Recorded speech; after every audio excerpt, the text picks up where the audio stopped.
Come on, man. Go for it, dude. It's Friday! Friday! Friday!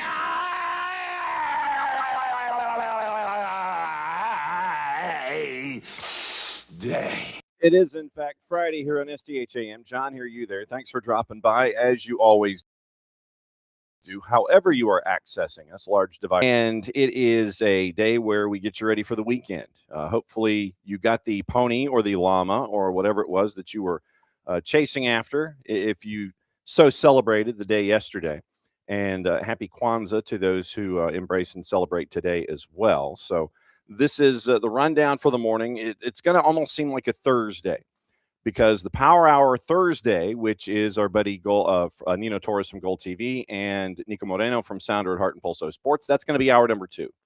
And we will check with each one of them, because this week and next week are going to be similar, because you're going to have that holiday right there on Thursday. So I'm going to check with them and find out what day works for them next week, and we will plug them into those appropriate slots. We'll see what day Nino wants to join at 10 and what day Niko wants to join at 10:30. And we'll go from there. So that's hour number 2. Hour number 1, we're keeping an eye on AFCON. Right now, 15 minutes to go in the first match of 4. At the beginning of match, and Zimbabwe are tied at 1. And we'll go over all of the permutations and what will happen with results 15 minutes and beyond coming up in just a little bit. Juice boxes, just to give you an idea. Once again, 10 o'clock as we start hour number 2. They start game number 2 in match day 2. Egypt and South Africa, probably the one of the marquee matchups of the day, if not the marquee matchup of the day. Egypt comes in at a plus 104, 90-minute draws a plus 200. South Africa is a plus 311, 1230. It is Zambia and the Comoros. Zambia is a plus 139, draws a plus 195, and the Comoros are a plus 2.25. 3 o'clock Eastern time, Morocco and Mali. Mali's a plus 555 to come out with a win in 90 minutes. 90-minute draws a plus 276, and Morocco is a minus 182. And so we'll go over the previews of that a little later on as we go here this morning. But we're keeping an eye on, once again, there in Marrakesh, and that's where we start match day 2 today. If you do not and have not subscribed to the Morning Espresso newsletter, set your notifications for the video version, audio version, all those kinds of things. That's Jason's official kickoff of your day. Keep an eye out for that in your mailboxes and in your notifications across all of your social media. That's like in 20 minutes or less, that kind of gets you ready for the day. And then what we do here at SDH AM, we kind of go deep dives into the topics that we come across on a daily basis. And then we let you know with our round of experts and pundits what's going on in and around the planet. That's how we set things up during the day. And then you have all of the other programming that we have going down the line. And that's where we are on a Friday. So we took yesterday off, and I guess this technically is opening kickoff, brought to us by our friends at Kickoff Coffee and kickoffcoffeeco.com. And once again, here is the QR code. If I can grab it really quickly. There's the QR code. That's the QR code right there for those of you hanging out with us. And you hit that QR code, you start your day with our friends at Kickoff Coffee and kickoffcoffeeco.com. What we would ask is that you buy out the store. And then when you buy out the store, what you end up doing there is you can do it, and then you can do it at a 15% discount when you sit there and you go, I'm going to use the code SoccerDownHere15 at checkout. And when you use SoccerDownHere15, you get 15% off your purchase. They in turn take 10%, reinvested into youth games, youth initiatives, brought to us by our friends at Kickoff Coffee and kickoffcoffeeco.com. All right, so yesterday was the celebration of Christmas, 12/25.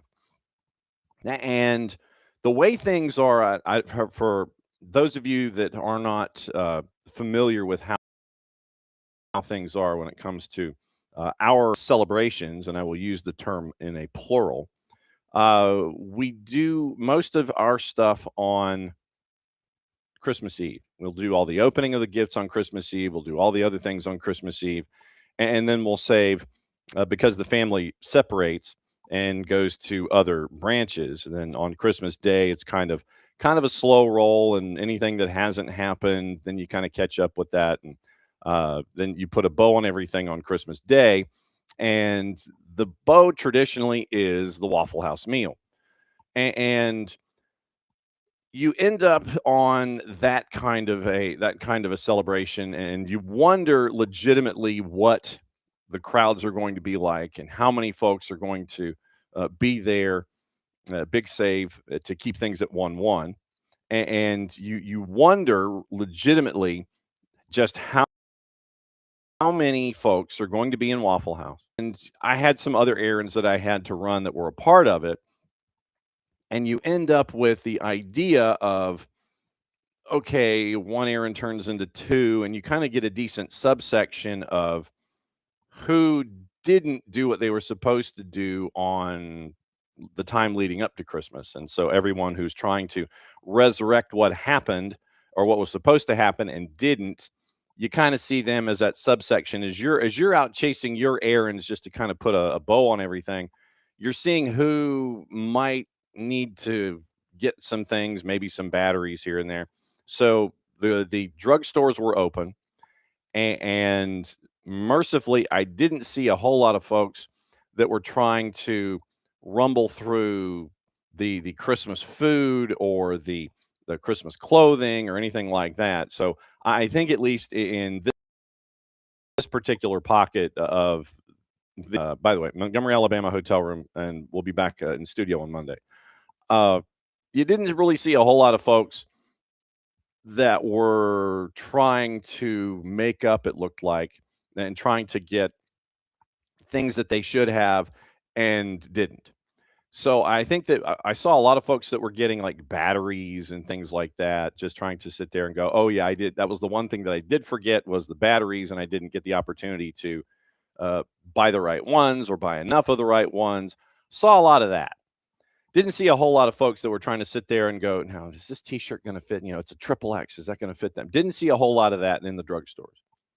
Then you go to Waffle House, and you kind of wonder what it's going to be like at that particular Waffle House at that particular time in that particular day. And there are some Waffle Houses that will let you call ahead. And there are some, and I think that it's a byproduct of larger cities, that you will have Waffle Houses that will not have you call ahead. And then you'll have to kind of go in and sit and be there on your own.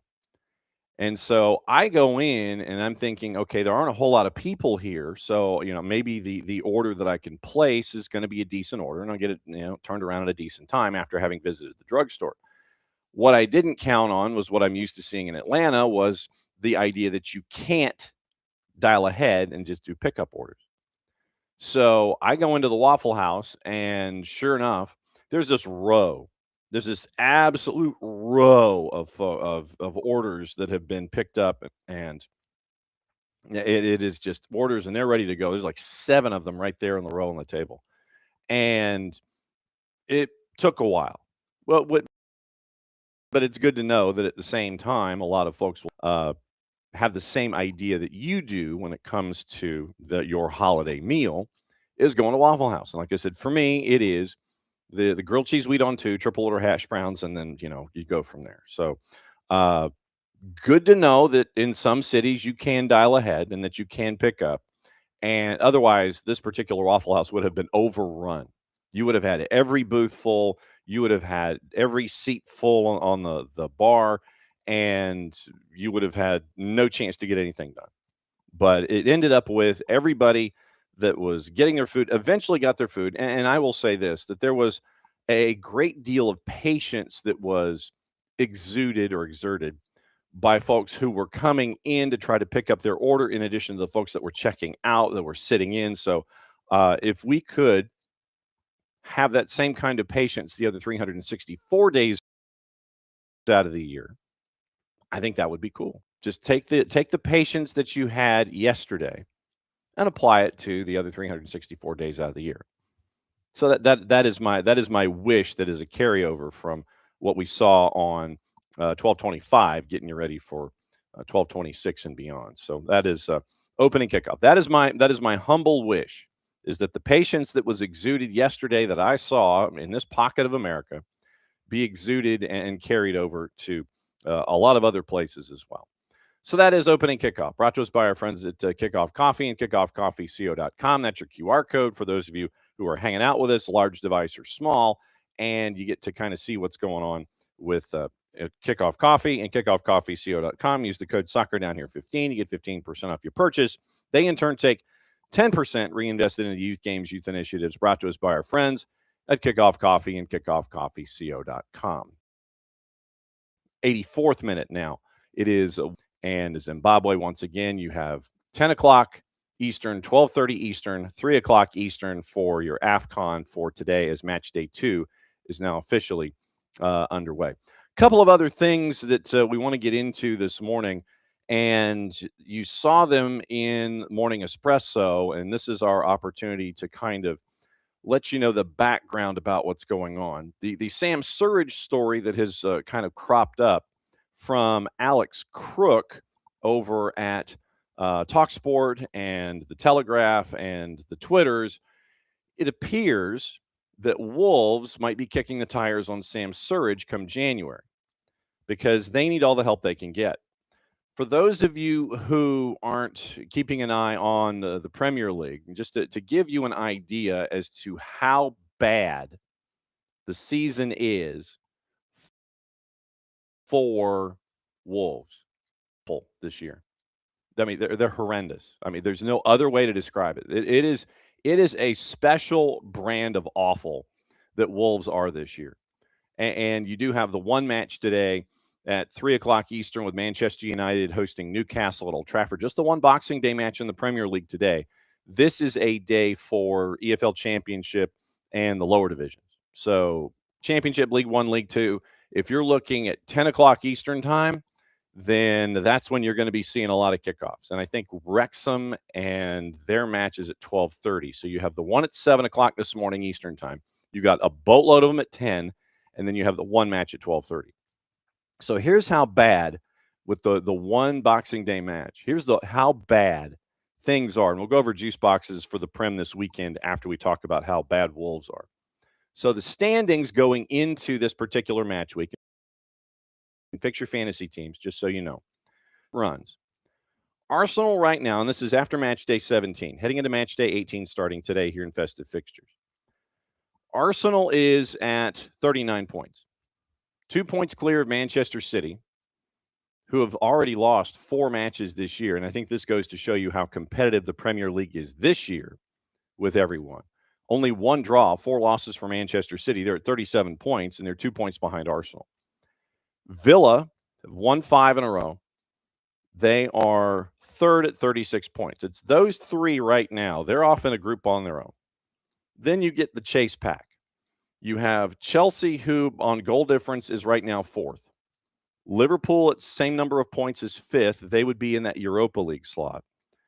And then you have Sunderland, who has been a constant surprise this season. 7-6-4, 27 points, and they are in 6th. You wonder if they're going to be able to keep it up this level of competition that you're seeing. Manchester United's in 7th at 26, a goal ahead of Crystal Palace on goal difference. Brighton's at 24 points. They have scored 7 more goals than Everton. Newcastle is in 11th. They have better goal difference over both Brentford and Fulham. That gets you to 14th. Spurs have a better goal difference over Bournemouth.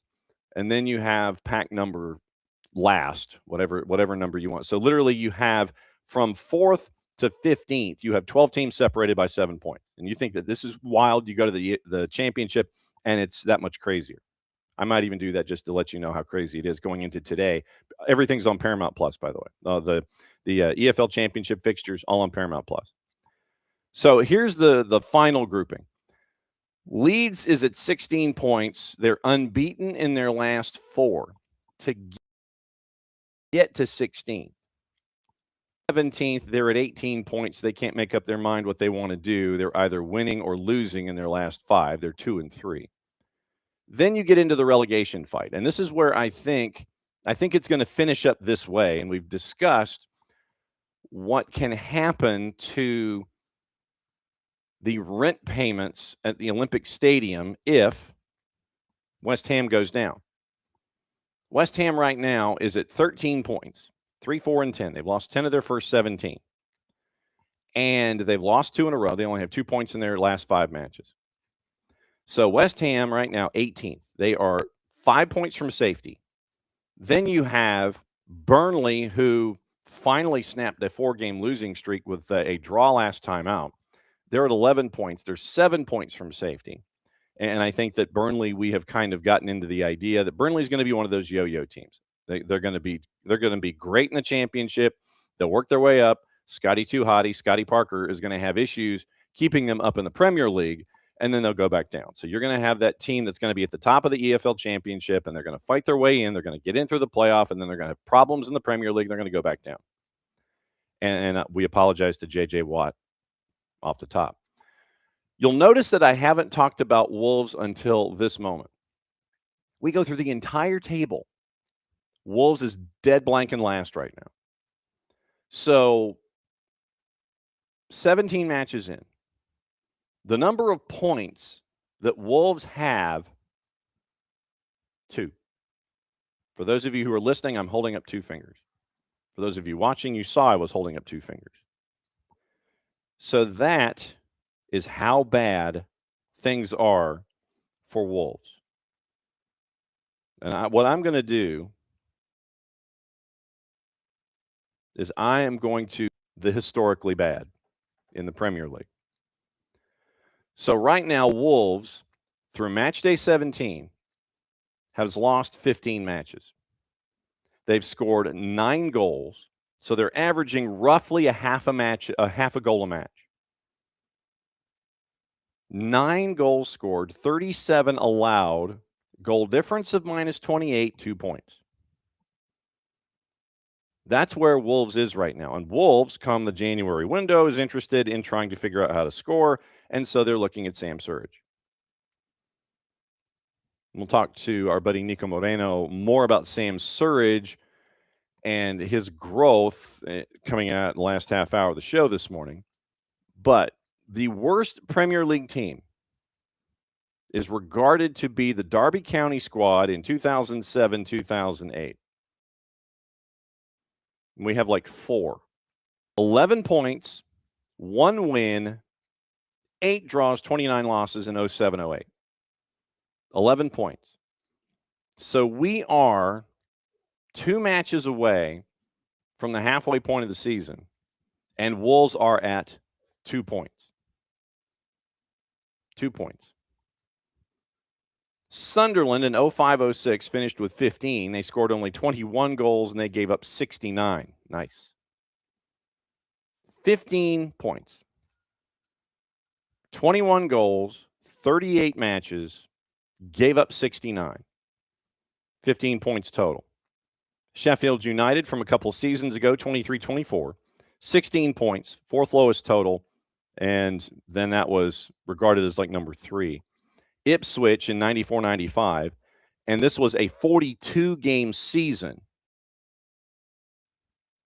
27 points, 40. This is like the first year that this would be like the inverse of when people were sitting there and looking at the home run record, and Babe Ruth hit 60 in 154 games, and then Roger Maris hit 61 in 162. This is like the inverse of that.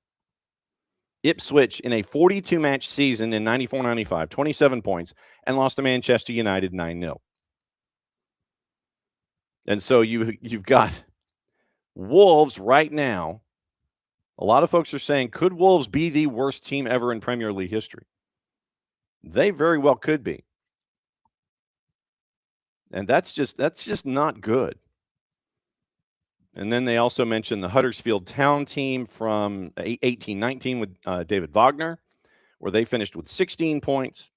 Villa in 15-16 finished with 17. So you've got Derby County with 11, Huddersfield with 16, Sunderland 19, Sheffield United from 2021 in one of the many times that Chris Wilder was a manager. They finished with 23 points.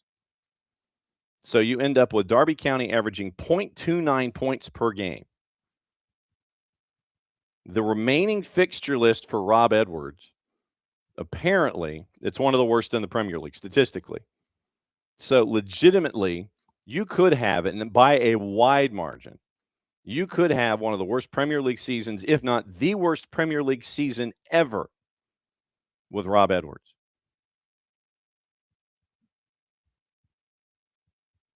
That's where things are right now with Wolves.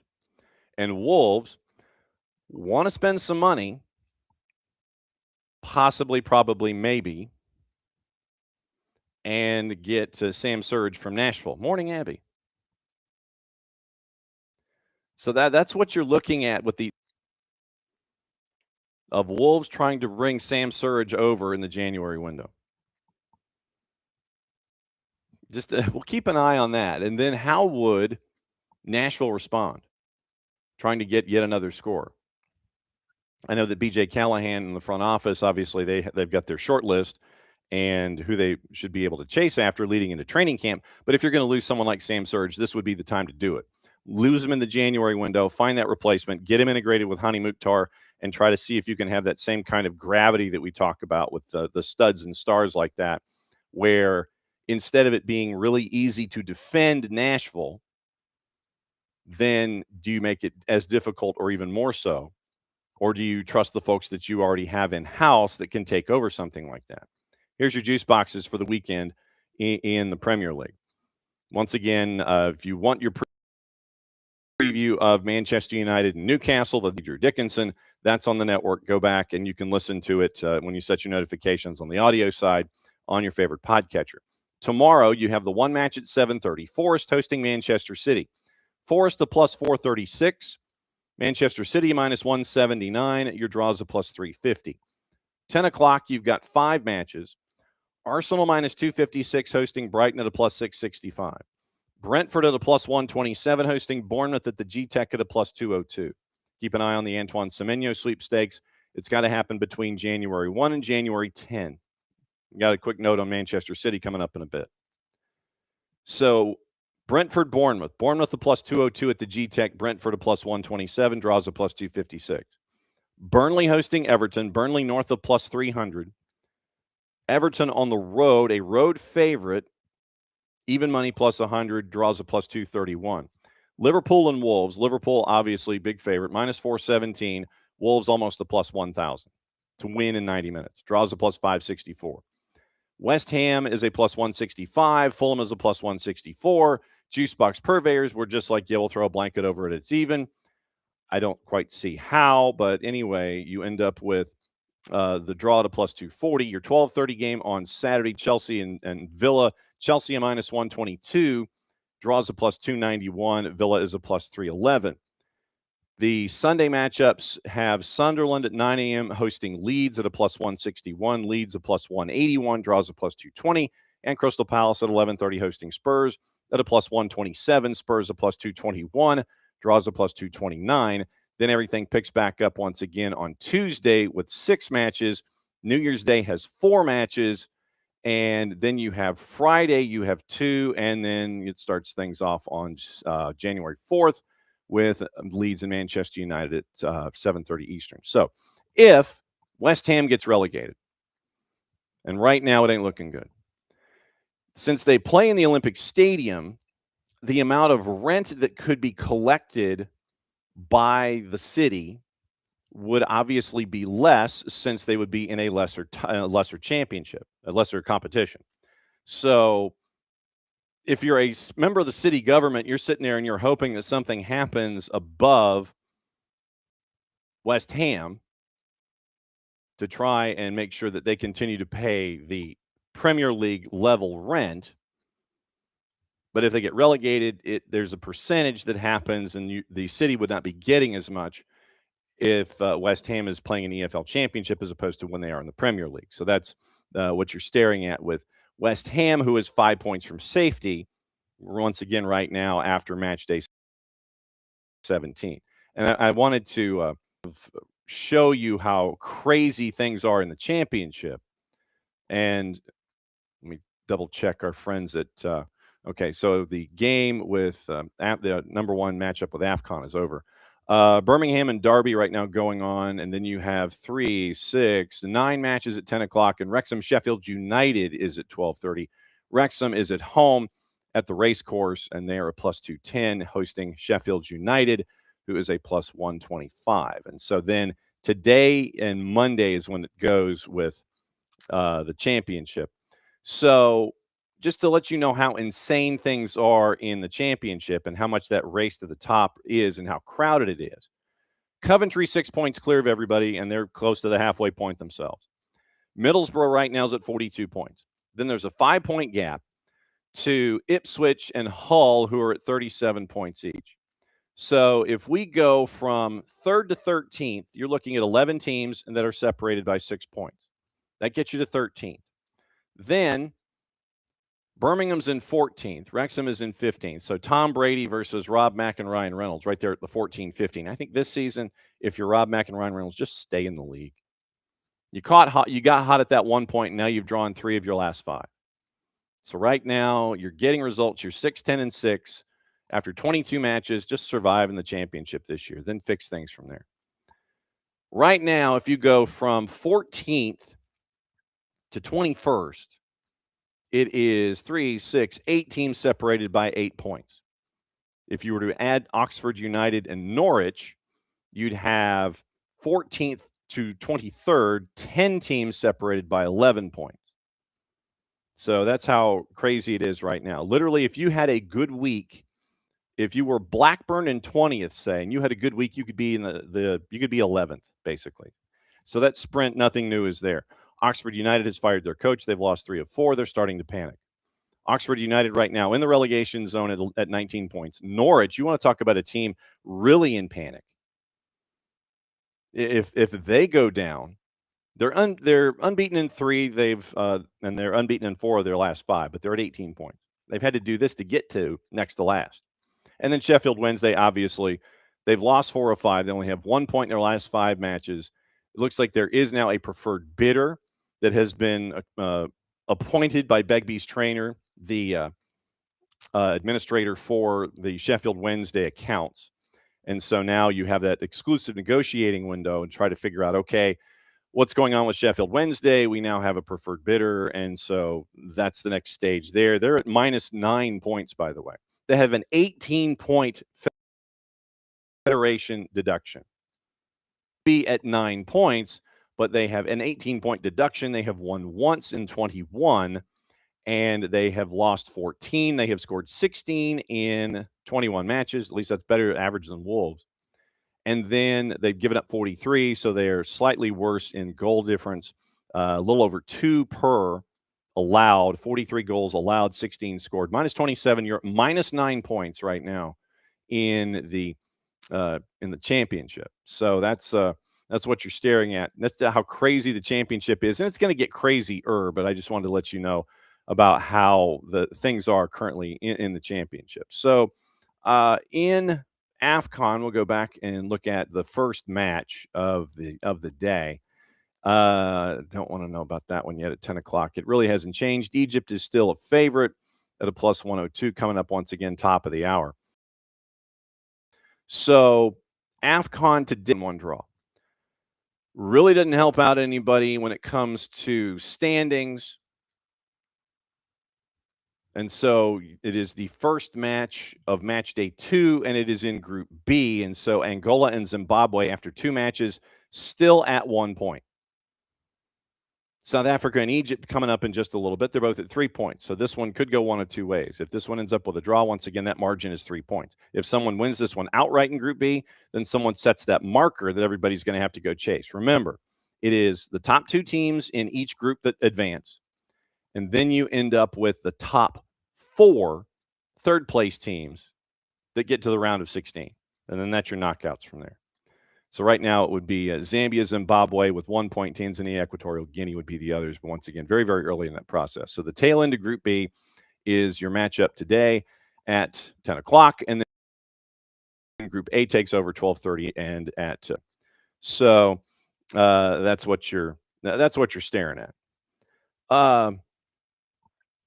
Quick news once again on the championship. Stephen Goff reporting Patrick Ajimong, 5th goal in 9 matches. 27th minute header. 6th overall. Derby County was down to 10, got a 1-1 draw with Birmingham City. So Tom Brady has another reason to be mad. So it looks like a healthy Big Pat is doing really well a healthy Big Pat is doing well over at Derby County. All right, so I meant to get into the Manchester City thing, and I wanted to just briefly get into that. We'll get into it deeper on the Roots this weekend. This weekend on the Roots, we travel to, powered by our friends at Nofo Brewing, we travel to Costa Rica. We travel to France to go on the Coupe de France and talk about just how off the rails it can get and how it has gotten. And we go to Norway to talk about commemorative. And we go to Turkey and we find out just what it's like not to get paid in the second tier. And so that's going to be on the Roots this weekend, powered by our friends at Nofo Brewing. I don't know if you saw this morning, but it appears that City Football Group has divested itself from Mumbai City Football Club, and that's a part of their full rundown of clubs. And City Football Group has divested themselves from Mumbai City. And it was confirmed by the club this morning. Divested its shareholding in the club. Founding owners will control the club fully moving forward. And this comes from uncertainty over the future of Indian domestic football with their top tier and their second tier leagues, the Indian Super League and the I-League, failing to find any bidders. Now, once again, we'll get into this in a second. So Mumbai City is in the ISL top tier, being administered to, and they had been since 2019 by City Football Group. They own Manchester City, Melbourne City, NYCFC, etc. So Mumbai City just says like 2 sentences. Then it goes, once again, since 2019, Mumbai City had won 2 ISL top tier supporter shields. So they got 2 pie plates since 2019, 2 cup titles, and once again, adding to the growth of the game in India. And so the quote, the statement continues, CFG's made the decision following a comprehensive commercial review and in light of ongoing uncertainty surrounding the future of the top tier, the Indian Super League. And so here's the history lesson that's attached to this. It goes back to 2015, really. So since the end of the domestic league back in May, India football's been in kind of a holding pattern. They really don't know what they're going to be doing for this year's domestic campaign. It was supposed to start the 3rd week of September. Top tier was supposed to start September or the 1st week of October, but it's already December, and they don't know when the league's going to start. Started back in 2014, and it was a sprint basically in 2 months as they were getting teams online. Until 2017, they get to 10 teams, and then you get more matches in competition. So top division of football in 1920, and then the AFC Champions League group stage slot formerly handed over to the ISL. IMG entered into a marketing deal back in 2010. 15-year deal under which they would pay the All India Football Federation flat fee, and then they would run. IMG leaves their partnership, and Reliance ends up taking over, honored the contract. They form a subsidiary, basically, that just runs so Reliance basically said, okay, IMG, you're leaving, we'll take over. We'll form a subsidiary, and we'll run the thing with that subsidiary. Remember, I talk about MCOs and subsidiaries. So the deal expired to run the league by Reliance and the subsidiary almost 3 weeks ago. And the subsidiary for Reliance has said, we're not renewing the deal. We're done. We're out. They offered an alternative deal that would minimize their costs, but the federation, the All India Football Federation, said, "Nah, we're good. We want it run like it was the old way. Reliance and their subsidiary, we'll do it this way." I'm guessing it probably has to do with something less expensive, working on the bottom line. All India was like, nah, it's okay. And so now that All India doesn't have a marketing partner, they don't have a start date. And so you now have teams that are in the India Super League that are playing in regional competitions, Champions Leagues and such, with no home league to report to. FC Goa is the example that came across our bow the other day. Like I said, we'll get into this a little deeper in the roots coming up this weekend.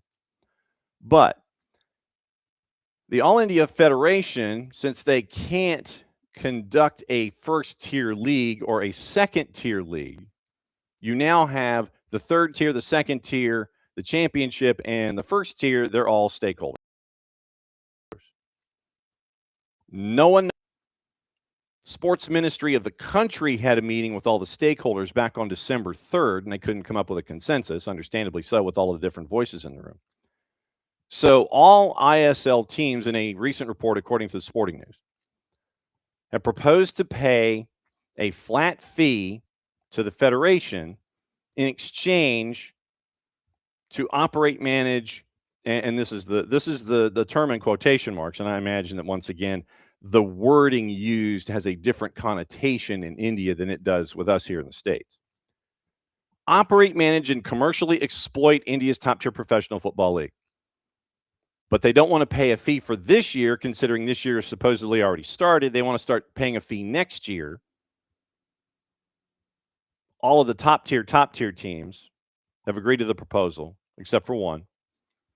And so now the league has been assured that it will start within 40 days have been completed. But then it's got to go to a vote with the executive committee. After every franchise signs on, it's got to go to the executive committee. And so then this is going to be taken up, supposed to be taken up at the annual general meeting, and that is supposed to be tomorrow.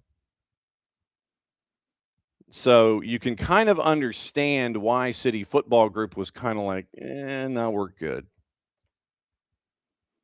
So you literally had all of this stuff going on all the way through this year. Proposals set back in March, as far back as March, to get things rolling. But nothing is going on so far. So now you can understand why the Supreme Court had wanted a timely start to the 25-26 season. And there yet. So like I said, we'll get into this a little deeper when we get into the roots this weekend. But I just wanted to, you're sitting there and you're going, why is City Football Group divesting itself from one of their clubs? Now you know why. And apparently also, according to our friends at The Guardian, this comes from our friend Matt Hughes, the Premier League and the Championship are holding talks over ending the Saturday 3 p.m. blackout. So the 10 o'clock games that we get to see in the United States, it looks like there's going to be a discussion about wiping out that blackout in that time period, 3 p.m. Once again, because you have all of the leagues that want to sell all of the games because they're viewing it as an opportunity to obviously increase revenue, and you're expected to have that 3 p.m/10 a.m. window overseas up for auction for the TV rights expected for 20. According to Hughes, the UK is the last country in Europe to apply that 3 p.m. blackout. So like I said, all the games that we get to see either on Goal Rush or whatever, or on Paramount Plus in the Championship, League One, League Two, England doesn't get to see that within its own borders. Paramount Plus is probably paid a premium, say that 10 times fast, and you know that Comcast, NBC has. But now you have the Premier League and the Championship wanting to sell all the games in the next cycle. But they got to get this squared away.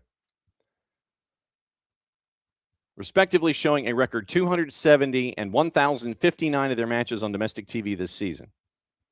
Mostly on Sky, concluded selling every game is the only way to bring in more revenue. So obviously, with that one window that's available, then okay, let's go ahead and just, Katie bar the door, open everything up, and we'll go ahead and finally do it.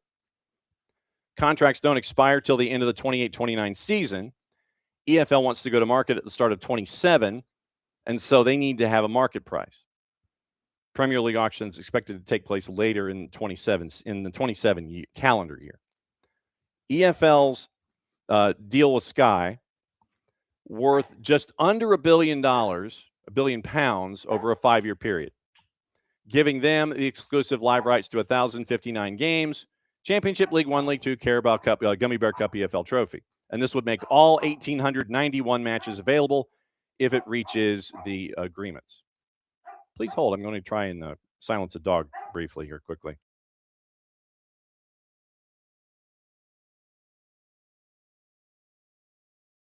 As you can tell, it's not working.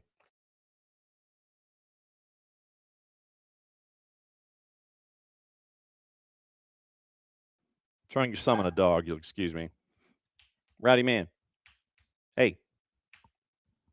He's doing a really good job of guarding the hotel. I will say that.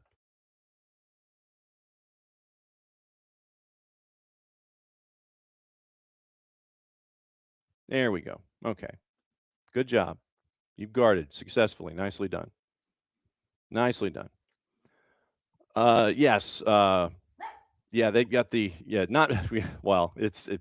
I'm really self-conscious about this kind of stuff. And he's like 3 feet off to my left. He was over at the door, and now he's back in his bed. So we'll see. Hey, sir, calm down.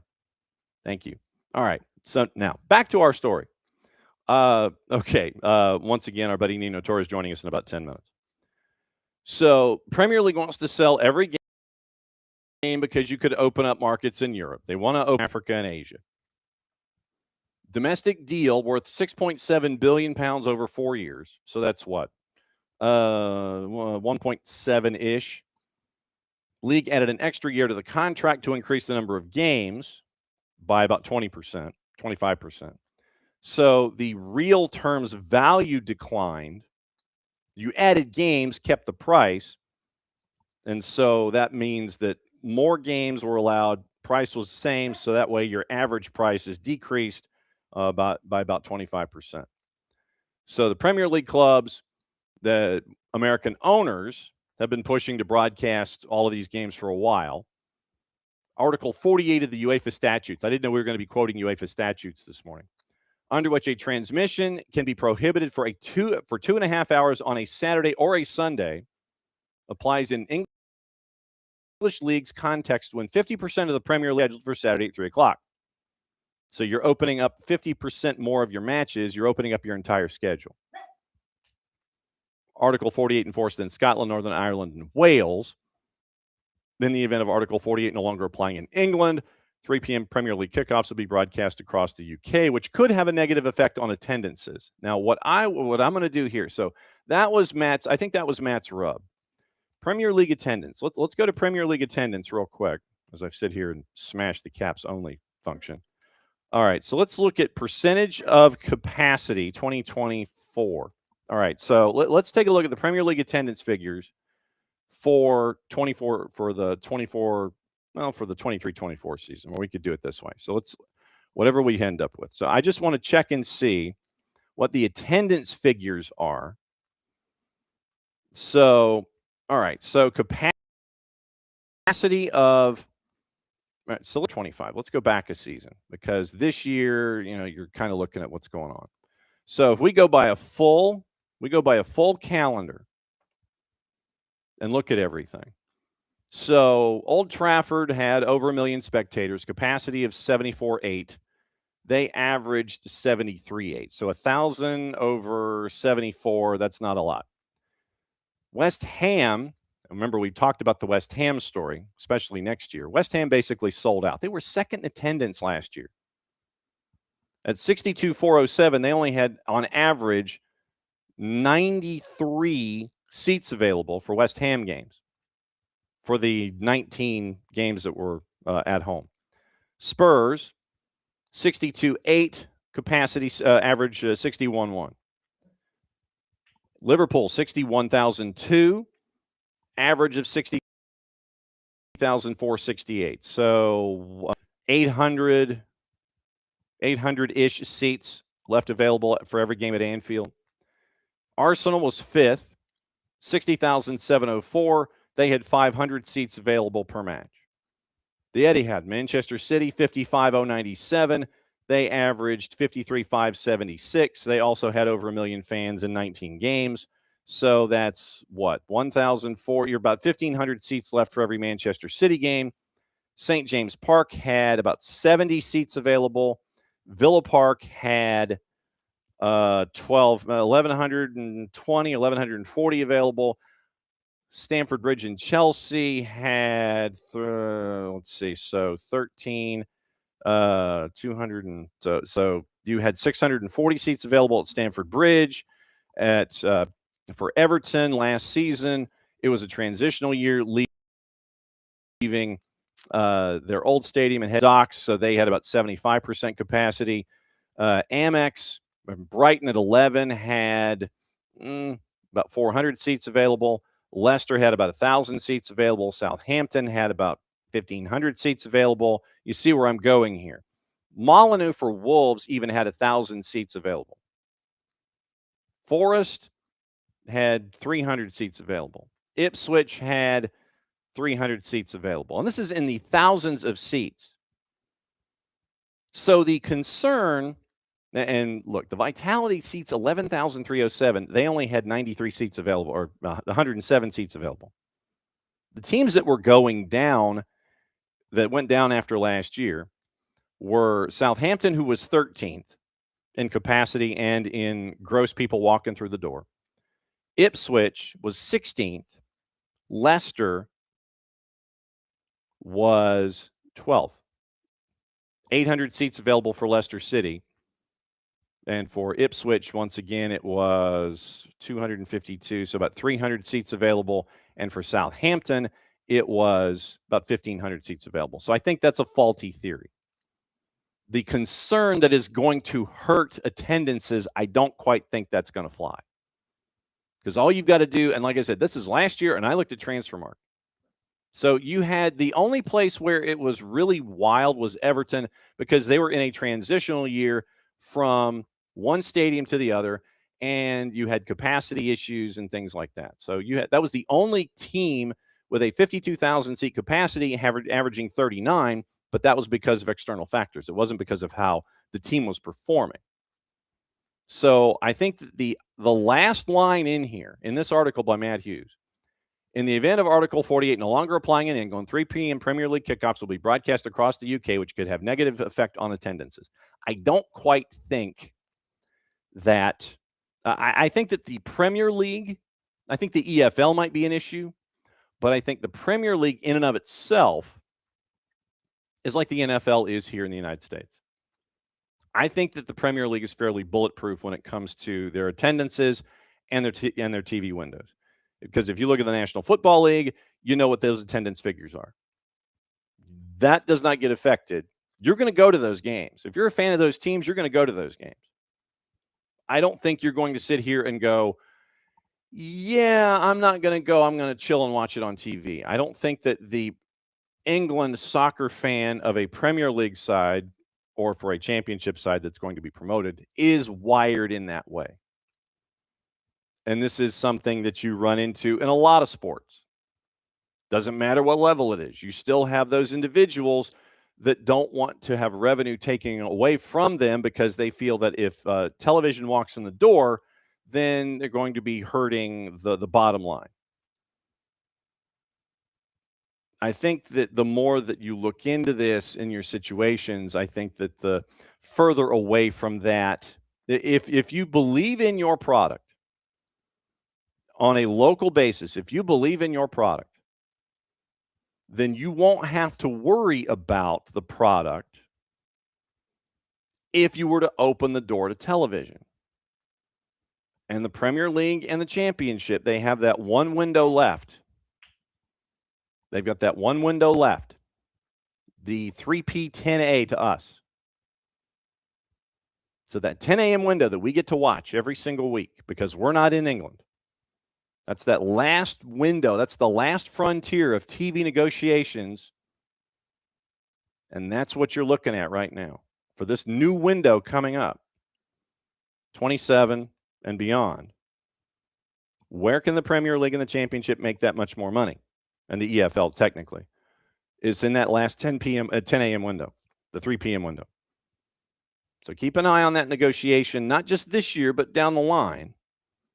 Will England football go into that frontier? That, to me, is, are they going to go into that last opening? Are they going to sit there and pull back the curtain that one final time?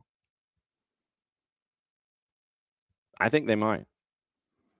I think they legitimately might. Quick news out of Tormenta this morning.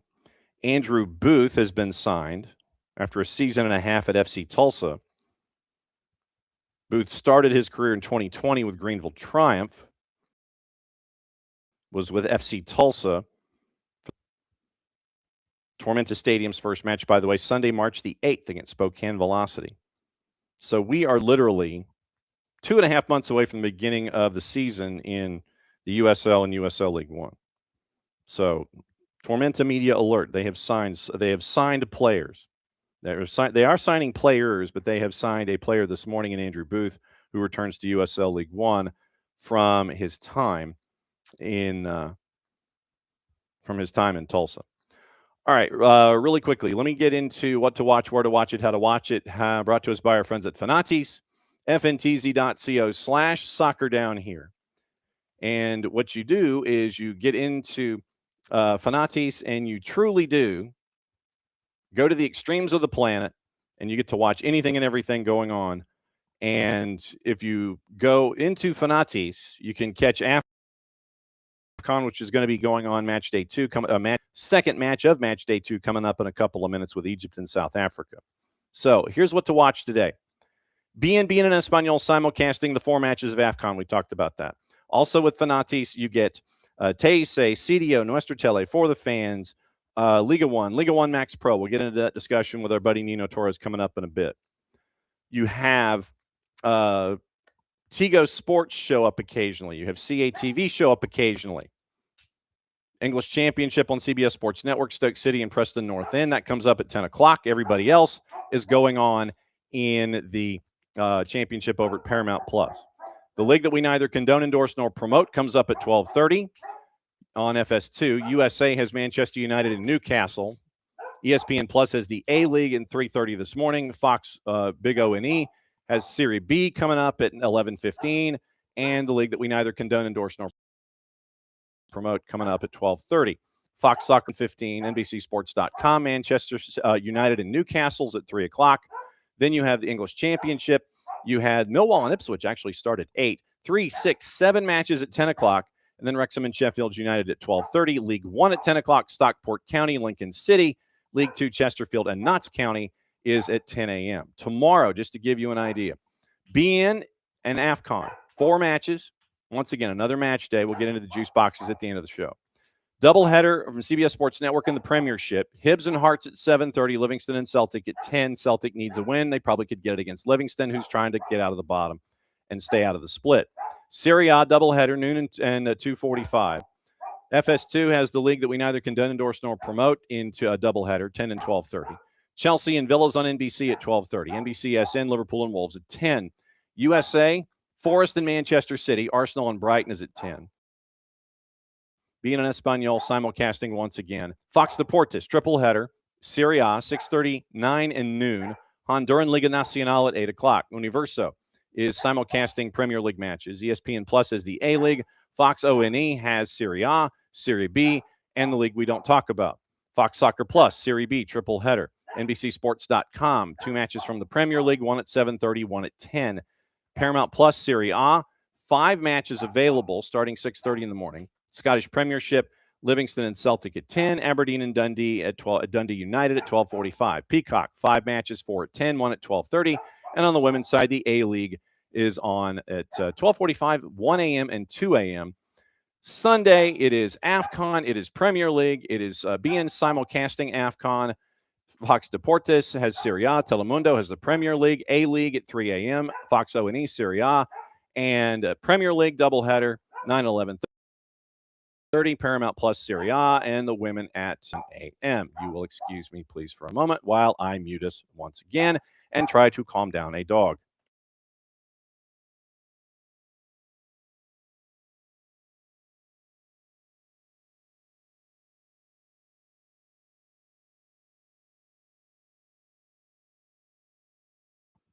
He's doing a great job guarding. Get in your bed. Get in your bed.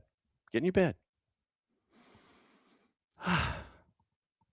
This is what we're doing the day after Christmas.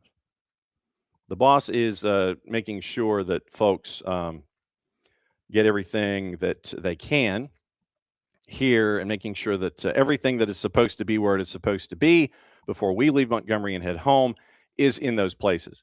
But the crazy thing is, and I would turn the camera around if I could, but it's just crazy foggy here this morning in Montgomery. So it's really wild. So we will see what is going on and see if the fog improves so the boss can do her thing and she can make sure that she gets from point A to point B.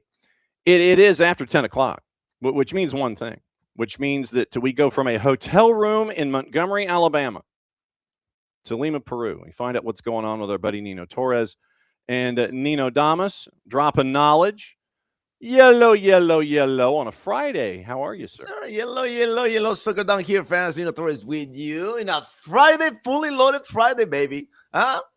And we're matching, brother. Huh? We're men in black today. Huh? Nice. You got it. You got it. Yeah. For me specifically, and let me step back here a second. I'm crammed into a hotel room, so you'll pardon me. All right. Let me see. So, minor league baseball, the Rome Emperors, and you see how the penguin is kind of dressed like an emperor. He's got the Rome so toga. cool, man. Yep, the Rome Emperors. At Ebbets Field Flannels had a sale, and so I was like, I'm diving in on that ish.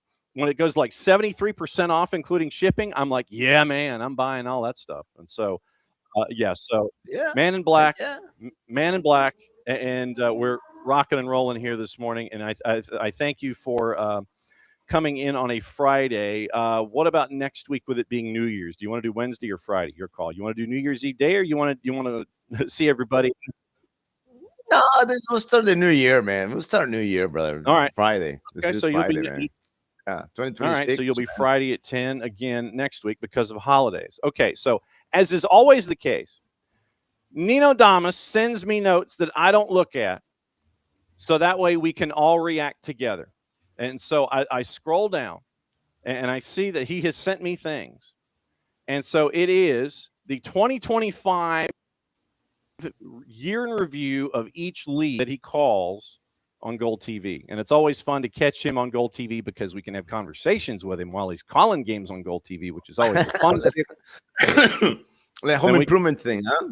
Oh, yeah, absolutely. Like that? I love that. Yeah, it's like get that workbench and get it rolling. So topic number one, the Renaissance. I feel like I should straighten up when I say the Renaissance of Porto. What was this big story with Porto this year? We know it, but when you break down the Renaissance, what was it like to be in front of it?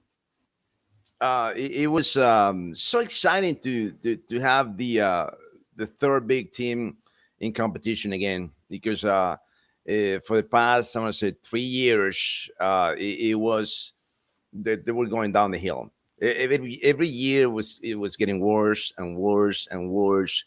Then they got Anselmi, and Anselmi he could never translate all his knowledge. I mean, it was they were lost in translation in some way, somehow, that the message never landed in the right place, in the right minds. And of course, the defense was deteriorating year after year after year. And it got worse when after Pepe retired. After Pepe retires, that defense was like, where's the leader? Oh, do we have a general here? No, we don't have the only soldiers, bro. We need a general here. We need a quarterback here. Where are they at?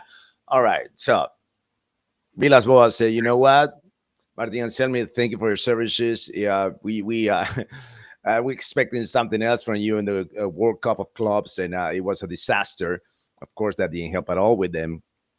And then they went to get Farioli, right? Went ahead and got Farioli, signed him from Ajax, and then they got the two. I want to say the two best signings in the league this year are the two center backs from Porto. Bednarek and Kivior. Mm-hmm. There have been, as I nickname them, they're the Polish cyborgs. I mean, sometimes I'm thinking, are these guys human? Do they feel anything? Huh? Because they're so cold-blooded, you cannot believe these guys how focused they are. Like they're cyborgs, man. They're just cyborgs. They don't sweat.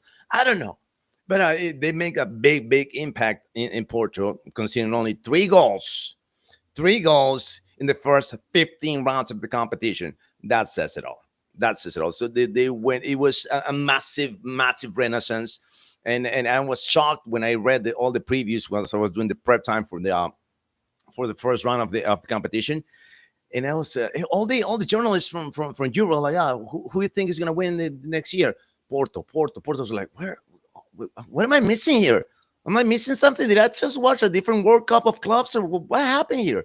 And that happened. Those signings, the coach, everything lined up perfectly for the Dragons, and now we can see him leading. They're 5 points away. They're going to play again. They play again Estrella Amador. They're going to put the bottom 3, so they're going to basically be the winners of the champion, the winner champions, right? They're not going to winter champions in Portugal. And like I said last week, it's over. I think whoever's leading in Portugal, they sustain the lead. Once the number 1 team gets the number 1 spot, it's over. There's no looking back. The Polish Terminators. Yeah. Kivior and Bednarek, who come over from the Premier League, and Porto picks them up, and they're just locking. They have no feelings, they have no pity, and they absolutely will not stop. I was trying to remember the line from the movie The Terminator when Kyle was talking to Michael Bihn's talking to Linda Hamilton, and he's trying to explain what Terminators are, and it's like right. They have no feelings. They absolutely will not stop. Yeah. So you have 2 T1000s at the back. Yeah, absolutely, man. I'm going to hang on to that. Okay, so we now go to Uruguay. Yeah. Topic number 2. And like I said, I'm seeing this for the first time. That's the fun of this segment. Nacional from 0 to hero in Uruguay. Break that down for us in 25. So for all the fans here from Soccer Down here, I don't know if you guys know how the Uruguayan championship works, because in any other country in the planet, if there's 3 tournaments and you don't win any of the 3, why would you win anything, right? That doesn't make any sense, right? Of course not. I won the first round. No, you didn't win that one. Oh, I didn't win that one. Oh, but I won the championship. How does that happen? All right, so here's how it happened. Here's how it happened. You went into a business office. Yeah. And you sat there and you went, well, what about us? And you come out with a trophy. Please explain. No, but that's in Argentina, brother. That's a different one. That was a country. That's in Argentina. That's a different story. But that's another story of the year that we should talk about that too. But no, in Uruguay. So basically in Uruguay, the system is designed to get as many clásicos as they can, right? So it's designed for that specifically. We need how many clásicos? We got 5. No, we need 7. We need 7. Figured it out a way to get 7 clásicos out of the year between Peñarol and Nacional. All right, let's do this. All right, so in Uruguay, the system works like this. There's 3 tournaments, right? Apertura, Intermedio, and Clausura. Intermedio. And also, there's also the annual table. So basically, it's like the 4th tournament or something, or the wild card tournament. I don't know, whatever. Oh, all right, so if you win the Apertura, right, it doesn't guarantee you're going to be winning the championship. If you win the Intermedio, the only thing that guarantees you is that you're going to play the Supercopa, which is the winner of the Intermedio and the winner of the year. Okay? Just stay with me, guys. Stay with me. All right. And there's a clausura. There's the third tournament of the season. All right. So if for some reason that I never witnessed that situation where one team wins the Apertura, the Intermedio, the Clausura, and the annual table, there's no playoffs, no nothing. But of course, that's delusional to believe that that's going to happen. Right? So Peñarol wins the Apertura in fantastic fashion. Then wins the I'm sorry. Liverpool wins the Apertura, and then Peñarol wins the Intermedio and the Clausura. All right, so Peñarol wins 2 tournaments, should be the winner now, because at the end of the year, some way somehow Nacional managed to get more points than Peñarol. All right, so not only that, so because Nacional didn't win any of the tournaments, had to play a playoff against Liverpool. They beat Liverpool, and then they beat Peñarol in the finals, and that's why Nacional, without winning anything in the year, gets the trophy in Uruguay. It doesn't make any sense, but in some way, somehow it does, because they got clásicos. They got 2 more clásicos out of the year, out of the season, and that's the main goal. That's the main goal, basically, in Uruguay. You know. Oh, brother.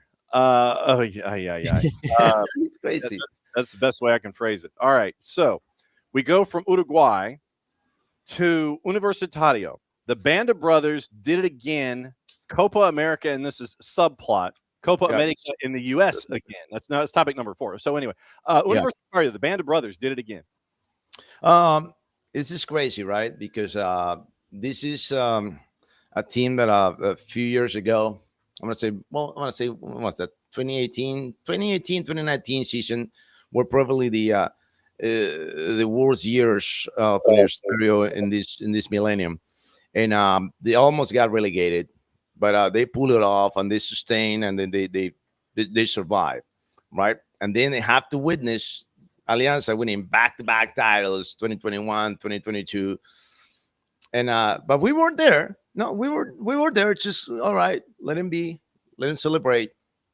So the year that we were supposed to win the three-peat, that was in 2023, when Universitario came so strong with Fossati. You know, we didn't hire superstars. No, we didn't hire superstars. No, we only got a few signings. We got a good coach, and we ruined their three-peat. So not three-peat for Alianza. Then the next year, we lose the coach. We lost the coach because he went to the national team. It was a disaster for him, for Fossati, in the national team. Didn't win a single game. And we got another coach, Fabian Bustos, who wins the tournament. And then he left. Then he left us too. I don't know, man. I don't know how after you winning a championship, you leave the club. And then they get another coach, wins the championship. Oh, sorry, I got another offer from Olympia Paraguay. I'm going to go to Olympia because they offer me, I don't know how many, 5,000 or 50,000 or whatever $1,000 more than here. Okay, so we got back Fossati for this year. And in those 3 years, Johnny, we never make a big splash in signings for the league. Never. So it was just the collective effort. Like I mentioned, is the band of brothers all together, everyone and everything focused on one goal and one goal only in the three-peat. And they got it done in a month. I mean, a month. It was a month before of the tournament when we started won the championship, right? With 2 games in hand. Then Alianza Lima and Cristal got to play the playoffs, which they lost. Alianza and Cristal not in the no Peru to in the Copa Libertadores FC. The team that's going with Universitario Deportes to a group stage, and everything I'm gonna say the asset for this team, it's a brotherhood. It's a brotherhood, shoulder to shoulder. You know, the rubbing elbows, and that's the only way that they win the championships, because the Universitario is not. You don't see a team that is brilliant, all right? You don't see a team that is, fantastic. No. They stay together, they got the job done, and go figure it out how to score a goal on them. All right, that's the only way that they do it, and it's in the DNA of Universitario de Deportes. We are blue collar people, brother. We are, hard workers. We got the wrenches and we got the titles, and we got most titles than everyone else in this country, man. That's the only way that we know. Well, and looking at your contract decisions, Churin, Britos, and Costa are out of contract, so they're out the door. Yeah, they're gone. Churin is 36, Britos is 37, Gabriel Costa is 35. They're out the door, out of contract. See you later. Don't want to be you. You have only three. You have only three other contracts that are out at the end of this season: Jairo Velez, Ahmet Calderon, and Jefferson Rodriguez. So it's two keepers and an attacking mid, and that's it for contracts that end in 5 days. That's it. That's it. They already guaranteed all the rest of the roster. They already signed the renewals. Everybody said basically we have the same group of players for the next year, and we're trying to figure it out now. It's crazy because in this silly season, how do they keep those names on behind doors, behind closed doors, behind locked doors? Because media is asking, there's this name and that name. Yeah, no, that one is not coming. No, that one is not coming. That one's not. This is crazy because any other team like Sporting Cristal and Alianza Lima, oh yeah, we signed this guy. They already got like 7 or 8 players each team to try to stop Universitario from winning 4 in a row. Okay, because if this is the big story of the year in the Liga Uno Peru, in the professional era, there's no team that has won the title 4 years in a row, and that's the big goal of next year, to be the only team in the entire league to win 4 in a row. They're going after for it. Well, and there's a player that our MLS audience might remember, in Andy Polo, who is Andy Polo, yeah, from Portland. And so Andy Polo is a part of this, but I think really your decisions come next season, this time next year, because it looks like there are 13 players who have a contract decision at the end of the next year. Right. And so you're looking at Calcaterra, Corzo, Andy Polo, Martin Perez Guedes, Ureña, Vargas, Rivera, Murugarra, Concha, Ankajima, Valera, Astudillo, Guzman, Dioses, and Rengifo, who are all those last 3, they're academy players. Okay, so 17, 20, and 18. So basically, it's 10 who are not academy, or Astudillo is an academy player at the age of 20, so he's probably maxing out. So you've got like 9 dudes who are above the age of 22 that you got to think about next year, and 4 academy guys that you got to think about at the end of next year. Right. See, transfer market, it's a beautiful thing. There you go. Yeah. I love it, man. I love it. Laying it all out. Okay, so America in the U.S. again. Yeah, it's probably going to happen. We were looking at it last time. It was a blast to have it here. I'm not going to lie. It was a blast to have it here, but it might be just because of stability, just when it comes to venues and being able to churn something out and then have just the number of joints that you can have available to you. And it's probably coming to the U.S. again. You mentioned this one too.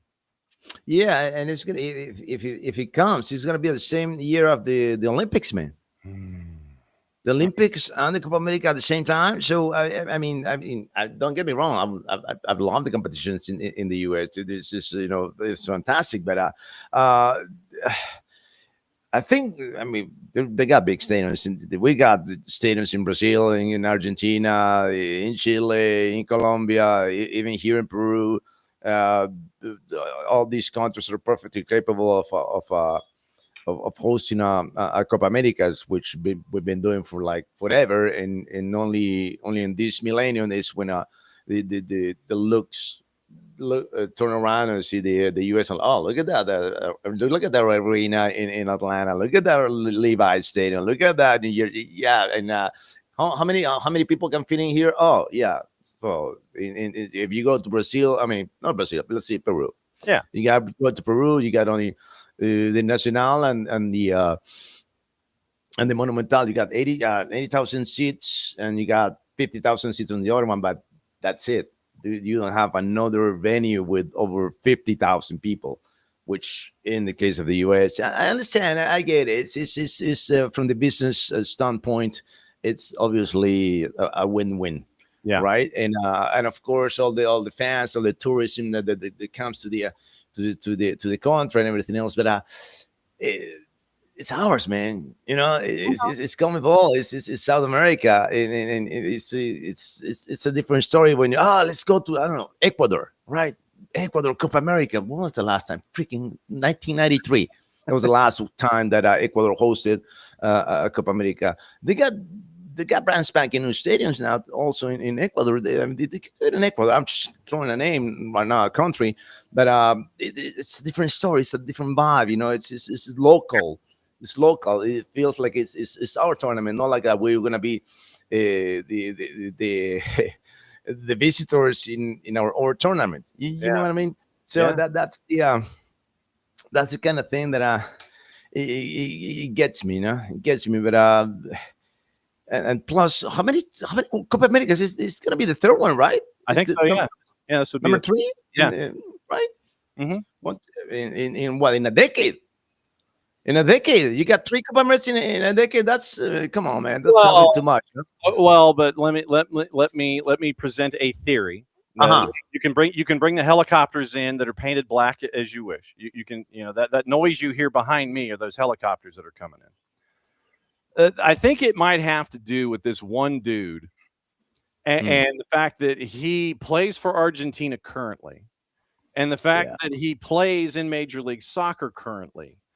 I would posit, I would sit here and, you know, put the thinking cap on that once this gentleman's playing time is through, unless you end up with yet another individual that is as impactful as he is, it's going to be a while before the Copa America comes back to the United States. And so what you're probably doing is maxing out the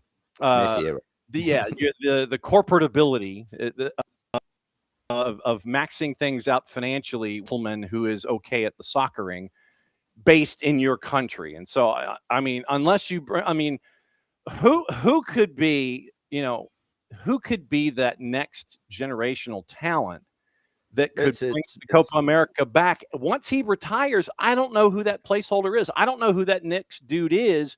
So you're going into this new frontier known as, you know, the United States to obviously get more dollars for both CONMEBOL and bring in the United States as a wild card. I don't know who that next dude is that in 5, 6, 7 years, when Lionel Messi is playing at Newell's when he's 45, I don't know who that next dude is that you can sit there and justify bringing the Copa America back to the United States. I want to sit there and go, hey, let's come back to the United States. I don't know who that next dude is. But there's no that his star power is unmatched. His star power is just unmatched. Of course, you know, the other player that you know that you don't like. That's the only two dudes that they can do this. I mean, they can draw this kind of attention globally. All right, not talking about even from a confederation, but globally. There's none, and this is like I said before. In 2026 is going to be the last World Cup for these two kings, and we're going to miss him badly. We're going to miss him badly, and we are so fortunate to have lived in this era that they have no precedent, because before that there was only one king, and we've been living in a world of two kings for the past 10, 15 years. So it's gonna be a while. I don't know if we're gonna be around the next time that this situation happens in soccer, but it's the end of an era. If the end of an era in soccer, a glorious era. Yeah, and so I would enjoy it for what it is, and just understand that there are a lot of folks that want to sit there and max out the economics of Messi. So I guess it's what, Messinomics or something like that. Messinomics, yeah. You're maxing out the Messinomics of the situation. I get it. in Major League Soccer, and our buddy Niko Moreno is going to join us after, as always, in the Power Hour, because you both have aligned here on this Friday. Now, Johnny, let me ask you this. So let me ask you this about the Messinomics and now, how does it feel now in the U.S. with Messi winning the title? You know, were you expecting it? All right, it came earlier than that. We finished. I think that what you've got, you have two camps, and you have, I think you got that group of folks that basically sat there and said, "Well, what took you so long?" And well, first off, you're in a cap league, and you've got to be imaginative as to how you want to administer things. And so you were looking for and here our dear friend Abby, who is one of our A-listers. Those of us in ATL are not happy. I mean, it's Eastern Conference because and that's why she refers to it as someone who is from South Florida. She refers to it as Inter Fort Lauderdale, because they're not even in Miami. They're in Fort Lauderdale up at the Erector set. So she refers to it as Inter Fort Lauderdale, whereas, we kind of refer to it as Messi and Friends, because that's what it is. I think it took them, they were looking happened by the end of this contract, and I think they got it in just under the wire. He signs the renewal to go into the new building to usher in this new era of Messi and Friends, when it's just and Friends, and then you try to figure out who else you're bringing in for this next wave of Major League Soccer. You've got that group of folks that wear the pink number 10s around the country. Doesn't matter where you are, doesn't matter who you're attached to, but you're attached to Dude. You are attached to Messi. You are a part of Messinomics. And then you have everybody who are sitting there, and much like Abby, who are going, she's tired of the league catering to Messi and Friends. They've gotten extra advantages more than any other team. So that is, you have those two trains of thought where everybody is embracing the pink number 10, and then the idea that Messi and Friends are getting away with too much they're getting off. So you have the Gulfstream Galacticos coming together the way that they have. And I give Rolson Leahy in the front office all the credit in the world. I think you've challenged Major League Soccer to figure out ways to bring in this kind of talent and sit there and go, okay, we want you to go this way, or you can go this way and spend money and try and be competitive and bring folks in from around the planet to try and match what is going on in a salary cap era, or you can go about it a different way. And if you're comfortable in your own skin and not freaked out by how the Moss brothers are trying to spend all this money and win all these titles by spending all this money, that's where you're at, and it's like, so you do have folks that are embracing Messinomics, and folks that can't wait to see them fall on their face, like what happened in Open Cup when Nashville came up and bid them, and they didn't get that title. You've got as many ha as there are celebrating when one of the greatest stars of this or any generation and his friends win a title. Literally, you have split camps here. Yeah, absolutely, man. But I think the title came at the right time. Mm-hmm. It came at the right time for me. That's the timing. This could not be more perfect for him, man. Because I mean, you're right toward the end of that first contract. Jordi Alba and Sergi Busquets, they are retiring. They're going out on that note. They're going off. You're bringing in Luis Suarez for another year. You've brought in Rodrigo de Paul. Looks like Lo Celso might be next on the list as another one of those big guns that you bring in on a free to try and continue the cycling of all of these big names and all these gears going forward. But for me, the question will always be, when it comes to Messinomics, coin this term, we can carry this forward. What happens when he finally does go? Who is that next big dude that the Moss brothers try to bring in to match the competitive successes that Messi and Friends have had? Who is that next big dude who's, north of 30, unless you really want to spend money and turn it into some kind of a deal that Major League Soccer has never seen of one of the late dudes in their mid to late 20s. You bring in a true stud, then have them there for 5 or 6 years. Who's that next dude north of 30 that you got at the twilight of their gig that you bring in and sit there, and that they're fantastic now, but then they come to Major League Soccer and boost them again? Who's that next dude? That's how do you continue when Alba, Busquets, Messi, Suarez, all of them are gone? How do you come up with your encore? Do you turn into Airplane 2, which was an awful movie, or do you go Rocky 2 and have Rocky beat Apollo finally? What does it look like in Fort Lauderdale? What does it look like for Messi and friends when it's not Messi anymore and it's just the friends? That to me is the big question. It's going to be a long transition, brother. I'm telling you that right now. Mm-hmm. It's going to be a long transition before they find another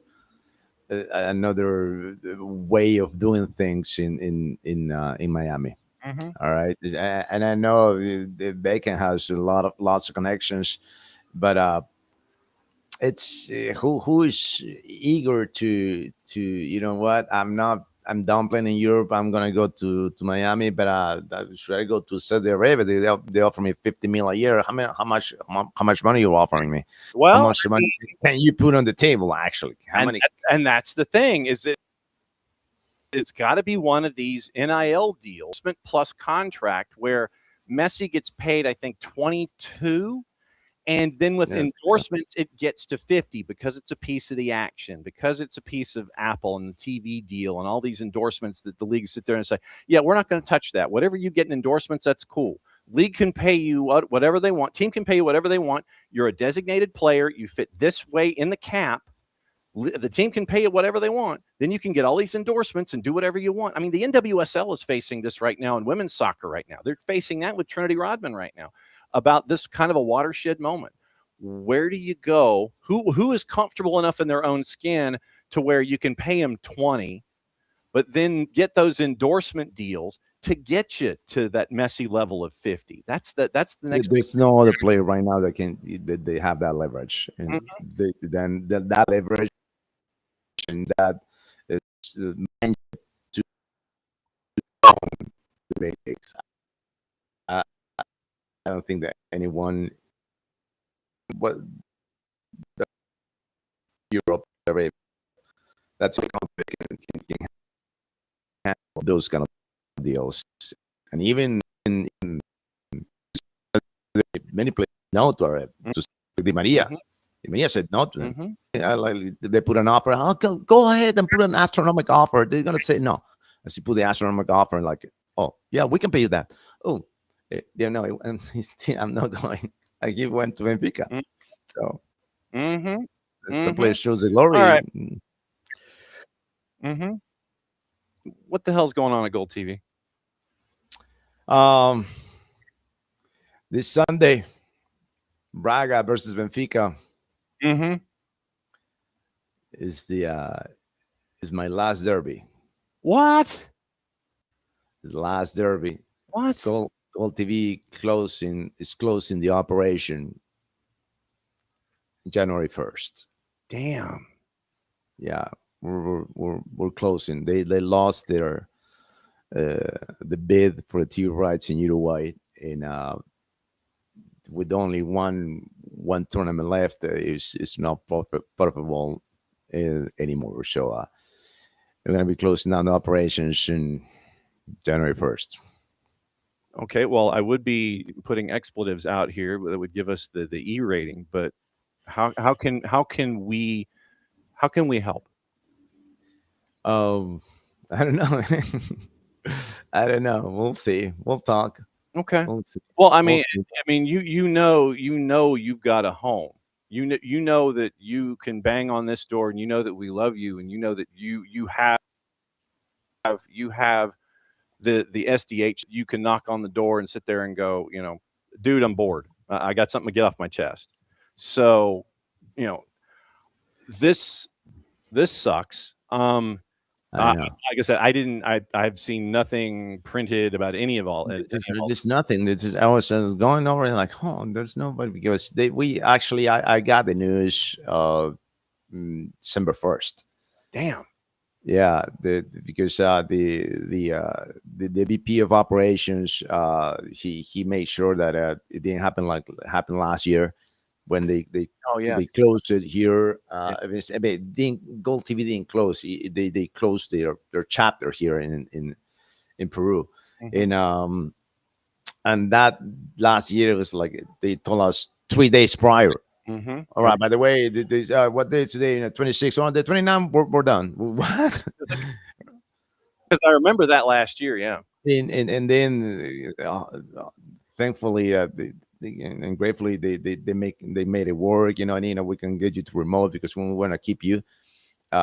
We cannot sustain the operation in Peru, but paying I don't know 50, 60 people here, but we can pay you, Yeah. right? But because we got the signal and everything else. But this time is different because they they don't have more soccer to show. It's like it is what it is. I don't know what's going to happen then with the Primera Liga. I don't know anything. I don't know who. You let me know what's going on in the US with the Primera Liga. We'll see. Yeah. We'll see. Okay. I don't know, but yeah, the VP called me December 1st. I just gotta give you a call, man, give you a heads up. I didn't want to happen like happened last year with you. And we're gonna give you a month in advance so you can prepare. You can prepare yourself in some way somehow, right? It's better that a month than 3 days. I'll take it. Yeah.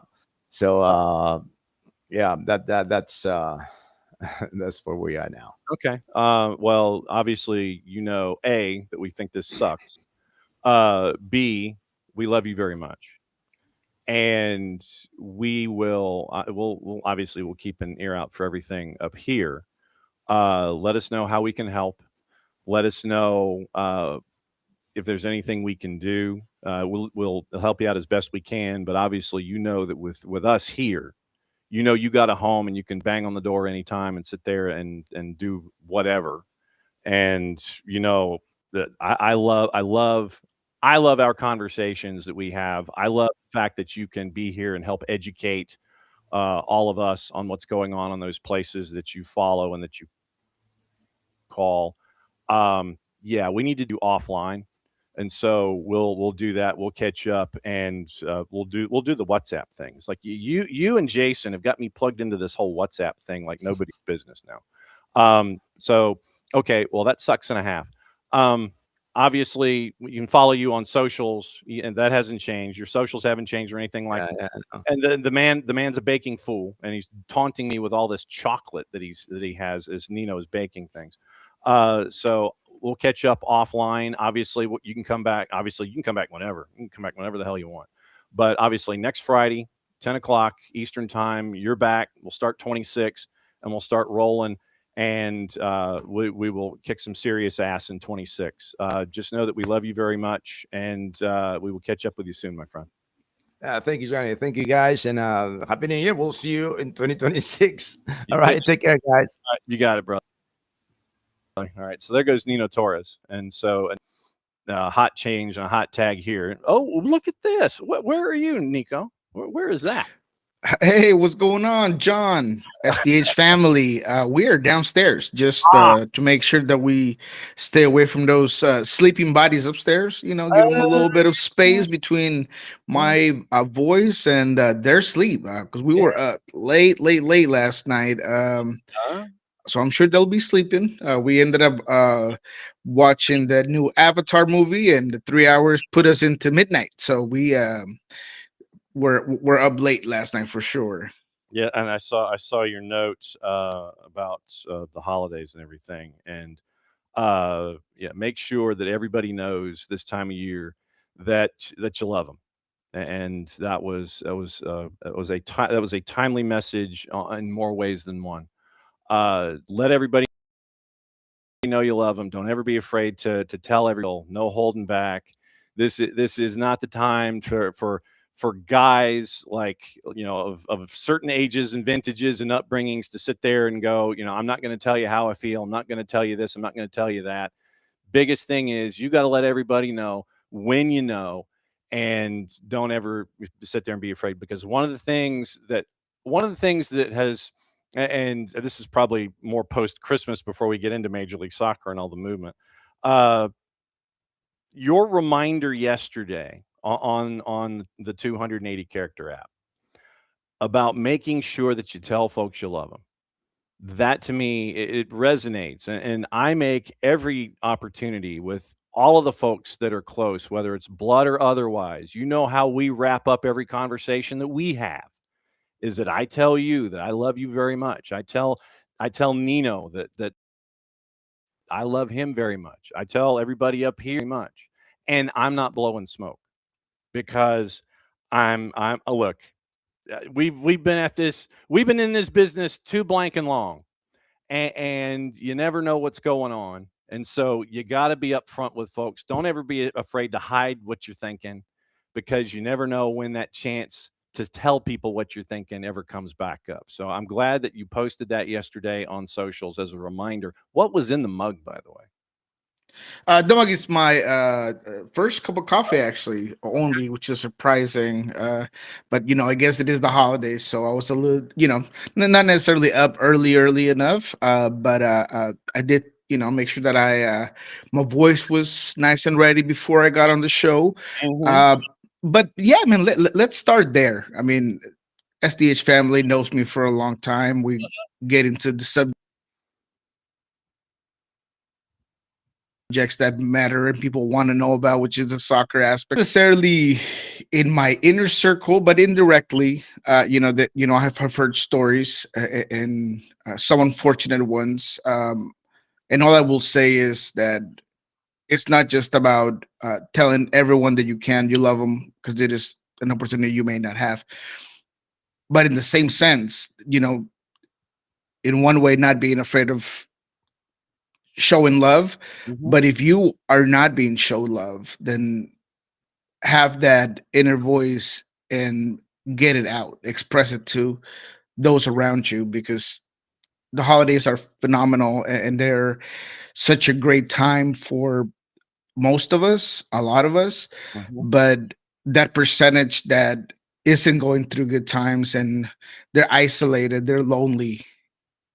Loneliness is a scary thing, and loneliness can lead to some bad decisions. And that's what indirectly I found some stories, through just people closer to other family members that have not had good decisions and have taken their own lives and things like that. And this is just recent, just days. So I threw that message out there because if there's someone in your life that is showing isolation, is showing sadness, and in this time of the year, sharing that love, as I mentioned in that message, is important. And it's just about a conversation, a hello, come over for dinner. Let's talk sports or not. Let's talk chocolate and bacon. I mean, it doesn't matter. It is just about having a voice out there that says, I care, and that's important. Yeah, and it's one of those things that you never know. You never know how someone is feeling. So don't ever be afraid, even just in casual conversation, to sit there and go, how you doing? Even if they tell you they're fine, always ask. Even if they tell you they're fine, even if that couldn't be farther from the truth. The fact that you're asking, the fact that you're invested, the fact that you want to know how this person is doing, hopefully it resonates with them when it comes to not just this time of year, but all the time. And like I said when you came in, it's like, look, I always tell you I love you. And that is not something that I'm hiding anymore. And it has taken me about 80% of my to get to that point to where in this 20% where I am right now, don't be afraid to tell anybody anything. Don't be afraid to ask. Doesn't matter if it's a crappy day in March, doesn't matter if it's a sunny day in June, doesn't matter if it's a holiday that you're attached to. It never hurts to invest in someone else for a bit. And it's something as simple as checking in. It's something as simple as a text message, something as simple as sitting there and giving them a call, something as simple as a written note or an email. How you doing today? Heard about this. What the heck's going on? Let me know, reach out when you want to reach out. I'm here. It took me the longest time to understand the importance of that. And I am not letting that go. Now that that light has come on, I'm not letting that go. And I know that some folks, they may not necessarily be comfortable in the same kind of an equal response, but that doesn't affect me in any way. It doesn't make me love them any less if they don't respond with the same thing that I tell them. It doesn't mean that I love them any less.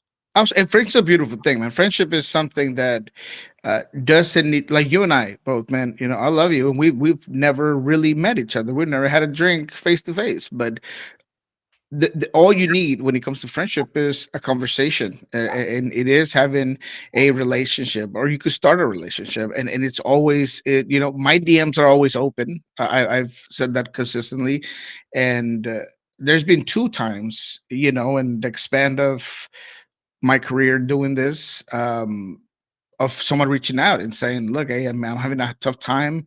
I just went through a breakup and this was going on. I had somebody reached out and say, hey, I just lost my dad and I, just don't feel well. And I've given my phone number. Hey, what, give me a call, just if you want to talk, and in one of those occasions that person did call. So, the friendship is a thing that can ignite from anybody, and you got to cherish it. And like you said, you can't be afraid to say, I love you, I care, and like you bring up a good point. It doesn't have to be just now. Yeah. It's just that it resonates at the moment, but that's 24/7. All year long. Always have that in your back pocket, and know that people are always going to need somebody else. And if you yourself need somebody else, reach out. Mm-hmm. You want to talk soccer for a change? Yeah, man. No, let's do it. Hey, you know what? It's it's the holidays. We're off. We're on vacation. There is, MLS news that are out there for sure. But from time to time, it's good to talk about things that matter more, and that's the reality of it. We might think that soccer is everything, and somebody getting the guy that they've been looking for in free agency might be the biggest piece of news that they want to know about. But someone out there might, be listening and be touched. So that's good enough for me. Yep. Okay. So let's start with the keeper carousel and where things have kind of circled their way through. We start with Dane St. Clair. Dane St. Clair decides that he's not going to re-up in Minnesota. Minnesota apparently was offering him a boatload of money. He goes to Messi and Friends. Messi and Friends, before they brought in DSC, and I imagine this was a part of that dynamic, they do not renew the loan on Rocco Rios Novo. And you got a lot of folks here in this particular footprint who are hot about that. It's like, you bring in Rocco. Rocco proves himself to be further along than Oscar Ustari. Ustari has that one match. I want to say it was gives up like 17 goals. And Mascherano has had it. He makes the switch, goes from Ustadi to Rocco Rios Novo. Rocco rides it to a title. Then they don't renew the loan. Then they bring in DSC. And so now it looks like it's going to be DSC and Ustari in Miami. So then that creates an opportunity for Minnesota to try and find somebody else. It looks like it's going to be Drake Callender, who was with Messi and Friends as a part of their 4 keepers at one point, because it was Ustari, Rocco, William Yarborough, who they brought in, and Yarborough sat there for the entire season that he was brought in. I think he might have gotten 1 cup appearance. and Drake Callender before Callender was shipped to Charlotte to possibly be the new number one behind Christian Kalina, because there were questions as to whether or not Kalina was going to be staying in Charlotte, or with the things that he was posting cryptically on social media, if I remember correctly, he was thinking about leaving and going back. And so then Charlotte decides they're looking to move Callender. So Callender looks like he might be going now to Minnesota. And now Sean Johnson, who was rumored to be heading to a bunch of different places, after he leaves Toronto, goes to DC, of all places. This is a GK Union carousel that has been unparalleled in the last week. And I'll add one more to you. It is the Carlos Coronel saga Yes! that we thought was going to go to Orlando, and now reportedly that isn't really happening. So it does remind us of something, is that as much as reportedly right now St. Clair has made the decision and he's ready to go with Messi and friends, and he makes a whole ton of sense from his standpoint, and it sucks dearly for Minnesota, and they're making moves to replace him. Nothing's done until it gets done.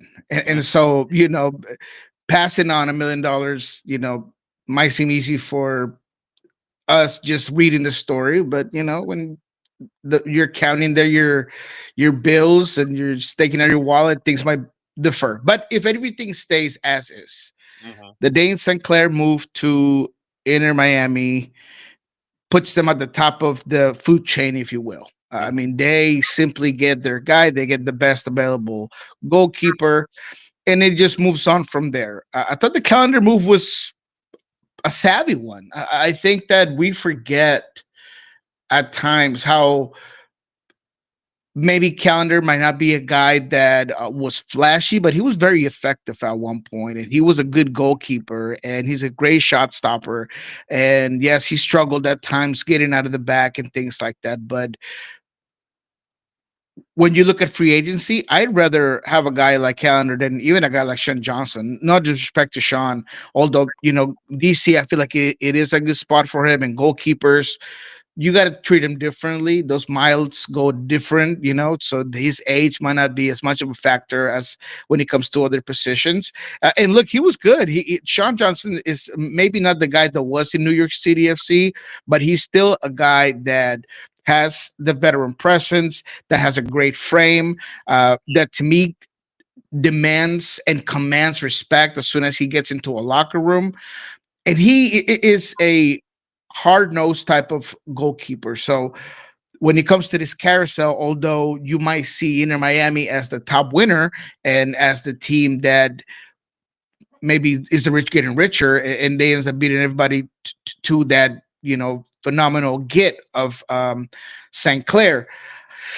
I think that after that, just recouping and getting Callender, it's a good move. I think that goes second. Sean Johnson to DC United. DC United is an interesting team right now that is getting some of those experienced MLS players, and they're going that route, right? The type of Rebos, who maybe not just experienced, but a proven forward is an important move for him. That's a move that with Sean Johnson, I think, will give you plenty to talk about. And then the Carlos Coronel saga. As far as I know, he is looking from the outside going in when it comes to MLS. He definitely wants to go to Brazil. There's actually other options exploring for him in South America. And I think that he does want to maybe take that route, that move towards leaving MLS. Well, and you mentioned the keepers, and you mentioned DC. And so DC, for some reason, I don't know where they found it, but apparently they've decided to start spending money, and they're doing it down the spine. You've got Sean Nealis, and then you've got Sean Johnson. And so this strange thing that DC United is doing is they're working down the middle. They're working down the spine to try to figure things out. Obviously, there's a lot more to figure out, but at least you're seeing those initial steps of working down the spine to try to solidify things for 26 and beyond. And they're going a different route. They aren't going out there and getting the big name right off the bat. They're filling up some important holes. I thought that Sean Nealis was a really good one as well, right? He is a guy that's going to solidify a horrendous defense for New York City, and he brings character and culture, which is something that DC has lacked for as long as I can remember. They haven't had a guy that's going to go in there and set the tempo. Can Chanil's be that guy? You know, coming from a good organization, sure, certainly he can do that. So, regardless of everyone being focused more on the Benteke replacement, and I do mean replacement more by name than by statistics, because clearly Tyberi was a guy that can put it in the back of the net. But I get fans being more ready and waiting for that big name to drop. Who is the guy that they're going to bring in? Is it going to be someone that has the same type of trajectory? I just don't know if that's what they need. I think DC United is doing the right thing by filling in the gaps with some really proven players and trying to raise the floor. DC United, their floor is so low, it's dead in the basement. You gotta build that foundation, and I feel like DC United is going, and I feel like that's where they're getting it right. Yep, and so obviously we got to keep an eye on what we're seeing out of DC as a part of the keeper carousel in general. You look at Messi and friends. It looks like Lo Celso might be the next one who is coming in. That would be one of the additions that you're staring at with the departures of most of the Gulfstream Galacticos. Yes, DePaul, I believe, now goes to DP status. Luis Suarez comes in for one more year. Jordi Alba retires. Busquets retires. And so now it's Messi, it is Suarez, it is DePaul, and it might be Lo Celso that would be added to this mix of the young players that you know they got to hang on to if they're going to chase after back-to-back. Yeah, Miami, the Celso thing, it does have legs. It does have legs. But within Miami, we got to be careful, people. Because anybody who's anybody is being linked to Inter Miami. That's just agents doing their job on one end. That is media members at times trying to clickbait you into things. So it is a fluid concept. The reality, though, is that Inter Miami is clearly making moves. They're clearly talking to people and having the Messi effect, making you the most attractive course in MLS. They're getting the pick of the litter, right? I mean, they are literally just going through and figuring out who it is that they want to get. So Inter Miami, if anything, with ambition and funds, they're going to be interesting to watch. But the Celso, you know, he is a player that in the midfield, I feel like he could fit. He definitely goes into the Messi and friends type of situation where there is a connection, there is a relationship. But DePaul is the guy that is going to have to be figured out where he plays best. Without Sergio Busquets this year, I don't know. Can DePaul play a little bit deeper? Do you want him playing deeper? Do you want him a little bit wider? Is he going to play more as an inside guy and you allow your wingbacks to give you all of your width, but at times maybe DePaul is playing a little bit higher up the field, where I don't know if he was necessarily impressive there last season, right? When Miami was at their best, it was when having some of these young guys like Silvetti out wide and getting into certain positions. So where does DePaul fit? I feel like is part of the big questions for Inter Miami, getting him to be more effective, more influential.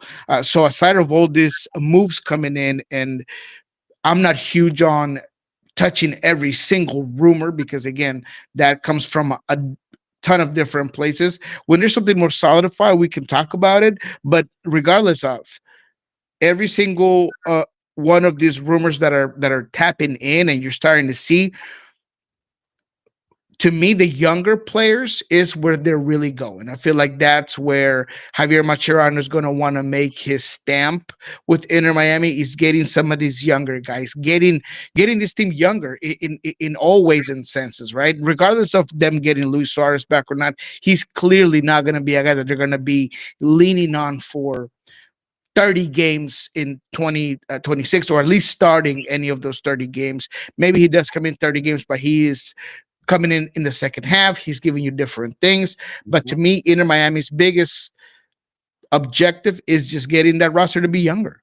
Yep. And speaking of younger, Orlando City this morning, before we came into hour number 2, acquired Luis Otavio from Internacional of Serie A Good in move. Brazil, via U22. So U22 through 27-28, club option for 28-29, pending receipt, obviously, the P1 visa and his ITC. 18 years old, quote from Ricardo Moreira this morning, joined Internacional in October of 24, professional later, 47 appearances, and has one goal between the first team and the U20s. And so you have Orlando City signing Luis Otavio from Internacional as a U22. They signed Tyrese Spicer to a new deal. And then they brought in Thiago Sosa, also from Brazil. So you see where Orlando, and they bring Sosa in from Bahia in Serie A in Brazil. So you're seeing where Orlando's gravitating right now. Obviously, they're gravitating younger. And once again, it's another U22 for Orlando through 27-28, club option 28-29. So like what we saw with Otavio, we're getting with Thiago Sosa, and comes through Bahia's youth academy, and it's acquired straight up as a U22. So you're looking at Orlando City, the purple team, getting younger, and they're going to South America to do it. And they're giving some players depth there. I think that Otavio move is interesting because it feels like Atuesta and Cartagena will be the starters. So this guy gets to develop, and he has a huge high ceiling. I talked to a talent scout that is so high on Otavio being a future in this league and using MLS as he was already in Europe, right? He was already there, but there's a different ways when you are in Europe, kind of in the back of the kitchen, if you will, rather than on the front. And that's what MLS can do for this guy, is giving him some real minutes, making him a player that is going to be able to, at one point later down the road, maybe it is next year, really breaking in and having that breakthrough year that everybody's waiting for. And then you can get back on the scene in Europe more of as a protagonist than a guy coming in directly to make an impact on the team. And for me, Orlando City sees the benefit of, look, MLS is becoming a showcase in the world, and maybe could bring in a guy that's going to help us out. We could win in at the very end. Becoming a selling league is not something that is in everybody's top objectives and being a selling team, but I think Orlando sees a potential where a couple of these guys can come in, be just gems in the rough or diamonds in the rough. You could polish them real well, sell them out there, and you become a new systematic team with MLS that can get guys out there. And that can help you record more players. You know, we've talked about Inter Miami and how quickly and how easy it is for them to get people. If Orlando City can continue to do this, I think Moreira has a really good plan about how to get this team globally recognized as someone that can be a stepping stone for a lot of young talent. Okay, a couple of other transactions and thoughts before I'll give you dealer's choice. You can talk about whichever ones you want to get into. There's a talk that Justin Hack might be heading to LAG. Brooklyn Reigns moves from Houston to New England for up to $2 million, which I thought was a big deal. So the 20-year-old, Houston gets 1.6 guaranteed and an additional $400,000 if certain conditions are met. Signed a U22 deal with New England through 28-29 with a club option for 29-30. So Brooklyn Reigns moves over as he was part of the 22 under 22. Then you've also got Dante Seeley from Colorado. Colorado making a lot of sneaky moves in the offseason, getting Dante Seeley from Montreal. Austin gets Joseph Rosales from Minnesota United for one, and Minnesota's getting $1.5 million and a sell on. So there's a lot of little deals here. Teams, you still go, okay, this one, this one, this one, and this one. There's a lot of interesting deals that are going on here for 7 figures and more inside the league when it comes to Garber Bucks. Yeah, look, so let's start with LA Galaxy. I think Justin Hack is a great move by the Galaxy. I think that between Vanny and Coons, they're deciding that it is important to just shore down what was clearly a huge problem last season. defensively, this team was beyond bad. And when you have a guy like Justin Hack that is as versatile, you can step into midfield, you could play center back, you could play three in the back. He would work perfectly um, in this system with what Greg Vanny wants to do. And he has a whole lot of potential, and he might not be the most exciting move because people continue to email me, and DM me and try to ask me who is the new nine and the new striker for this team. And I tell them, look, this is what the LA Galaxy needs to do, is go out there and get this type of signings to shore the back. And Justin Haig is a guy that even the Sounders talked to prior to getting Hassani Dotson. Different for their system. I don't think he would work as well here.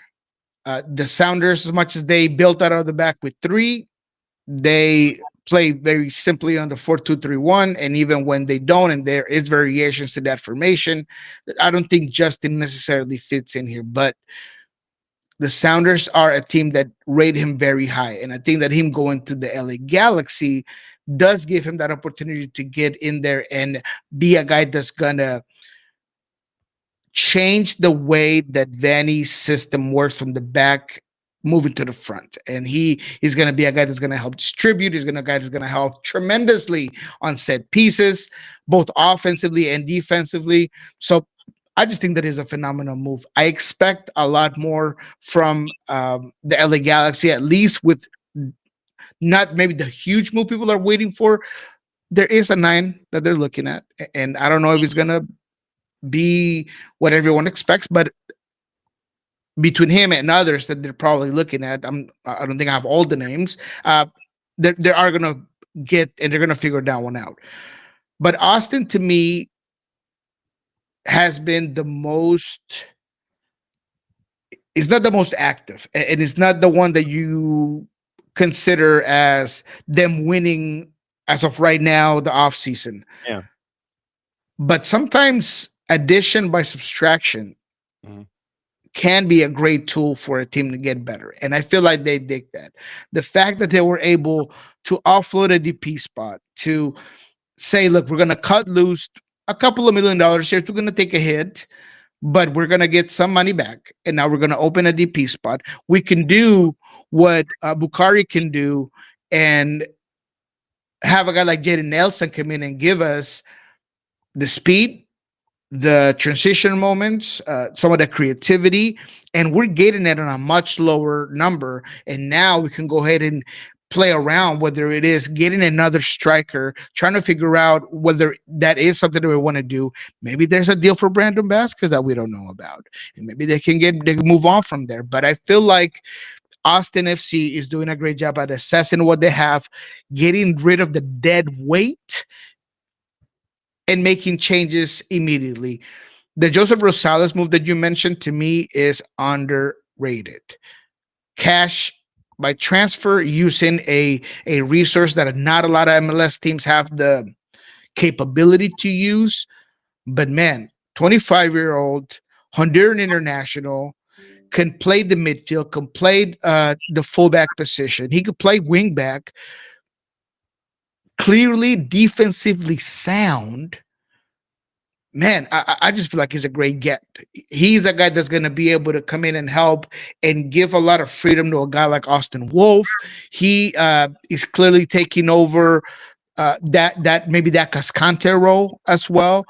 So there is just so much get out of what Austin is doing when it comes to smart business that they're excited to see. And they're not done. They are absolutely not done. They're going to go out there and they're going to get themselves a DP that's going to give them that attacking component that they didn't have last season.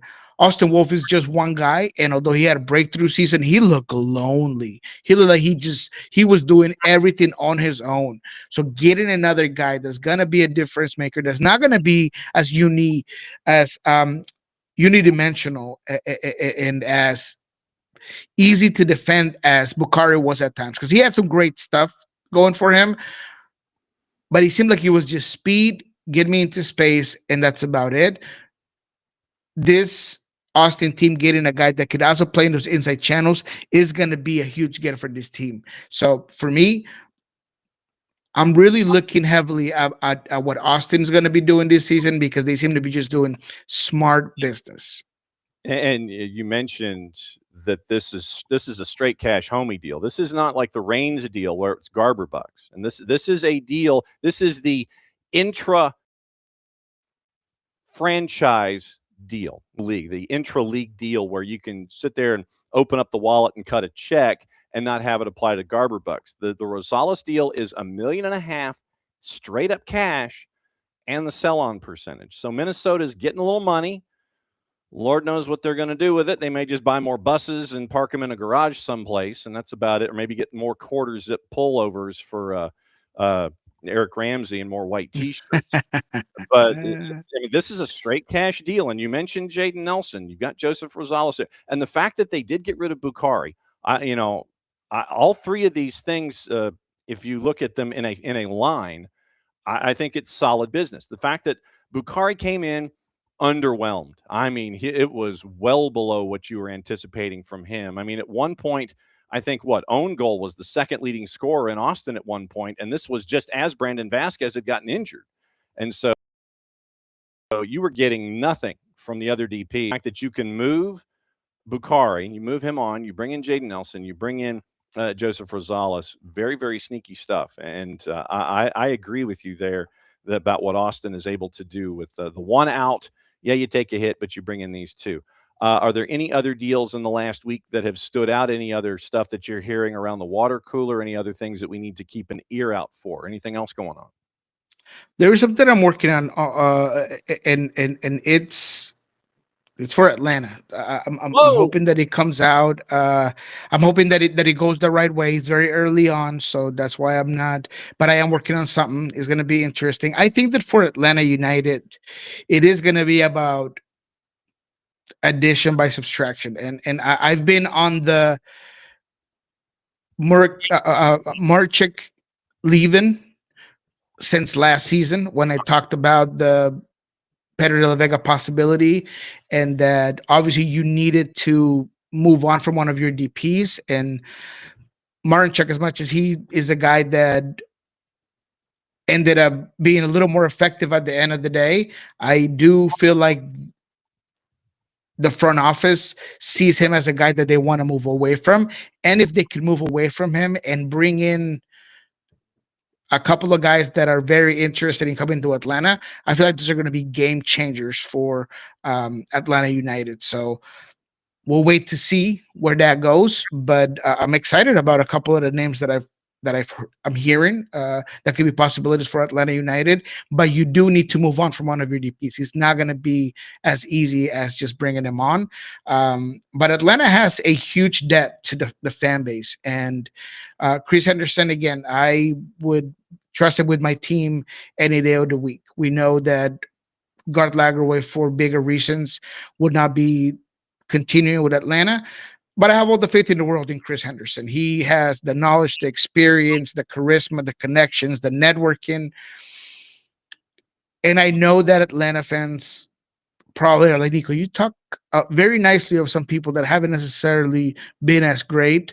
But I do think that he has all of the credentials to get Atlanta United off the rut. So I do expect a lot of moves for Atlanta United going into January. And there's going to be some outbound players, and there's going to be some really good players coming into Atlanta United. The Sam Surridge one is interesting. That the rumor that you kind of mentioned to me, Yeah.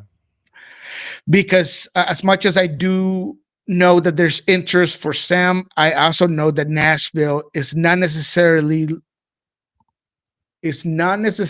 loving what they could get out of him and how much it could cost to replace him. Yeah. Nashville isn't a team that just has blank checks either. I think that they do have a very limited capita going into that team. And moving on from Sam would mean that you got to replace that amount of goals, a guy that has been influential and a guy that has finally been able to figure out what it is to work with Mukhtar. And that is a huge component for Sam, and there's a huge component for what BJ Callahan wants to do. BJ finally gets this team where he wants it. Yes, in the playoffs they were a bit of a dud, and believe me, they disappointed me the most. I thought that they were going to be able to work in and beat Miami. They didn't. So I do think that BJ Callahan wants to work with what he has, and although there is interest for Sam, I don't see him leaving unless there is a cannot refuse type of offer for him, and then we'll talk something else. But right now, I think that Sam will stay with Nashville. Yeah, okay. And I like how you buried the lead there with Atlanta United, waiting until the end of the segment to sit there and discuss things with Atlanta United. We are of a mindset to let Chris Henderson cook. Here at SDH, we want Chris Henderson to cook. We want to see what he can do when he's in the kitchen. So we are intrigued, we are anticipating, and we are on the edge of not only our seat but your seat as well when it comes to what to anticipate with Chris. Okay. What is going on in the world of Pulso Sports and Sounder at Heart, other than trying to figure out where you're going to put that pony that you got under the Christmas tree? Yeah, we are kind of on cruise control right now. So we definitely have laid out all of the shows for the season so far here in Seattle. The only thing that's coming up is finally the official word from the team about Paul Rothrock. So we've talked about that pretty consistently. So it's going to finish off like this for 2026. We do have some remixes of shows and interesting things that we've gone throughout the year, both at YouTube in Pulso Sports and with Sandra Hart. We might get on Lobby's Coaches one more time to talk about the off season. But aside from there, we're going to wait it out till January, unless there's something that needs to be talked about. If there is a big move by one of the big teams here in the PNW, we don't expect a lot of movement there. I've been following Vancouver, but it's mainly about keeping their guys. I think that's what they're focusing on. Is we need to keep the core together. We need to make sure that we don't let go of certain guys. So there isn't really anything that I would expect. So for me, it's going to be cruise control. We're going to be reloading for 2026 season, but go ahead and obviously check us out, follow us. I do have a end of year video that I always throw out through Pulso Sports, where I'll break down some things, talk about what's coming up for 2026. So go ahead and check that out on Pulso Sports. Okay, so with Thursday being New Year's, do you want to do New Year's Eve day at 10:30 a.m. Eastern, or do you want to do Friday next week like we did this week? What is New Year's? Thursday? Yeah, Thursday's New Year's, yeah. So it's the same situation next week as this week. Do you want to go before New Year's, or do you want to go Friday after New Year's? Do you want to go on the 2nd of January, or do you want to go on the last day of December on that Wednesday? No, yeah, let's go on the 2nd. Okay. 2nd for sure. All right, so then the power hour is intact, and so for today it's going to be Nino Torres at 10. It's going to be our buddy Niko Moreno at 10:30 Eastern. Hopefully not having to hide there in a lower section of the house while everyone is trying to recover from Christmas and all of its trappings. As I always tell you, I love you very much, my friend. Thank you for going long this morning. I know we had a lot to talk about, a lot to catch up on a bunch of different levels. So just be safe. Have a great holiday. Enjoy the rest of this weekend, and we will catch up with you in the new year in 2026, and we will discuss next week. Why don't you grab the MLS? Why don't you grab the Niko Moreno High School Yearbook for Major League Soccer from 25, and we'll go through all of the awards. Most likely to succeed, Homecoming King, Homecoming Queen, Miss Congeniality, those kinds of things. We'll talk about transactions, but we'll go through the yearbook and we'll see what the librarian said when she signed the yearbook. You've been a tremendous student. Thank you for bringing the books back on time every single time in the media center. We'll have fun like we always do. I love that. So we'll have fun at Niko Moreno High next weekend when it comes to Major League Soccer. Love you very much, my friend. Be safe. Enjoy your weekend. We will catch up with you next Friday as we go into 2026. Be safe. We'll see you soon, my friend. Thank you, John. You're the man. Love you guys. Have a happy New Year's, everyone. Enjoy it. You got it. All right. So there goes Niko. And Niko definitely went into added time. Right now, We are 59th minute heading into the 60th minute, and it's 30 to go. And Egypt is playing with 10, and they lead South Africa on a Mo Salah penalty that was at the end of the first half by the score of 1-0, trying to work quickly off a set piece. Big kick save by the South African keeper to keep it at 1-0. Once again, after Egypt and South Africa, it is 2 more matches to day 1 of match day number 2, and it is 12:30 Zambia and the Comoros. Zambia, the numbers on the Comoros have come closer to Zambia. So Comoros now in the composite, courtesy of our friends at Odds Portal, less than plus 200 now. So you have Comoros at plus 199, Zambia to plus 156, 90-minute draws of plus 195. 3 o'clock, Morocco and Mali. Morocco still a big favorite at a minus 189. Your activity in the draws of plus 283, and Mali is a plus 575. Remember, you have the one matchup today in the Premier League. Your Boxing Day matchup is Manchester United going up against Newcastle. Check out the 3D, and you get Drew's thoughts on Manchester United currently. And he talks about Brian Mbumo, among others. Right now, Manchester United, Newcastle, dead blank and even. Juice box purveyors have 59 across the board. Doesn't matter which side you go on. 90-minute draw is a plus 256. So that's what you're looking at with those particular matchups as well. And in this, I'm also trying to sort through. I'm trying to sort through a bunch of different messages here at the same time. All right, so let's take a tour real quick, go through all the news, and see if there's anything that we might have missed going into today. Once again, we'll keep an eye on everything involving Egypt and South Africa. Once again, big saves across the board, and we now see why the red was given. So set piece now for South Africa from let's see, 32 it looks like. And so you've got some directing of traffic going on. So set piece from 32, smashes it into the wall, goes through a player. Keeper takes down a South African attacker off of the rebound.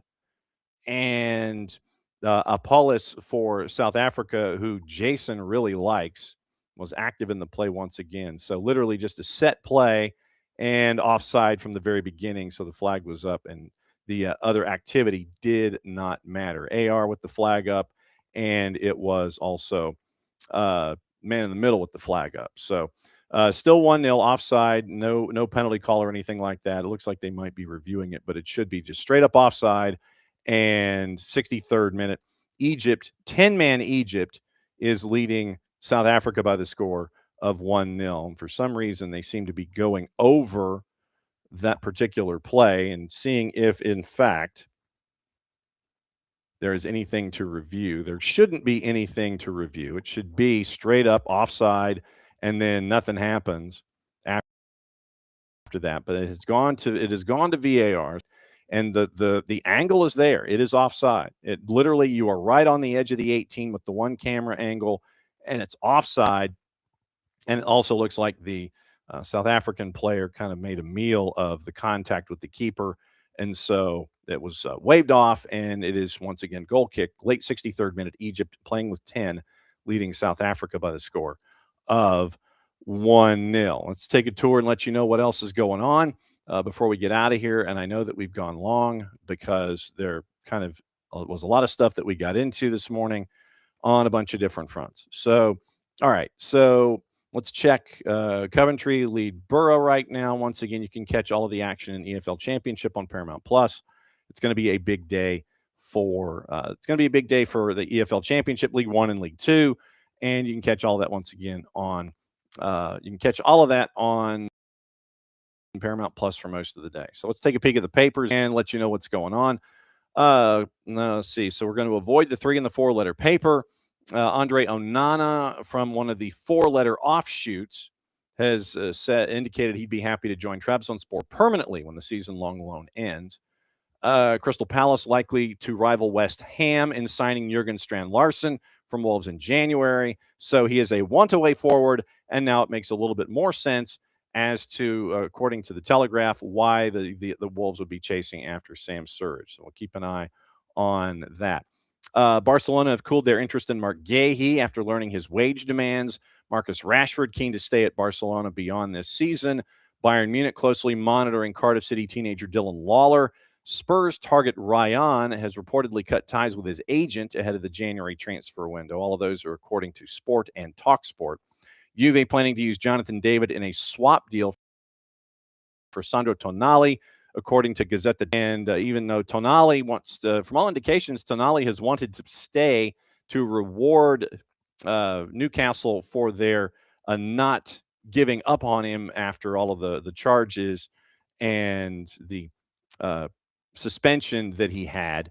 So does he stay and continue to remain loyal, or does he want to go back to Juve? Those would be the big questions.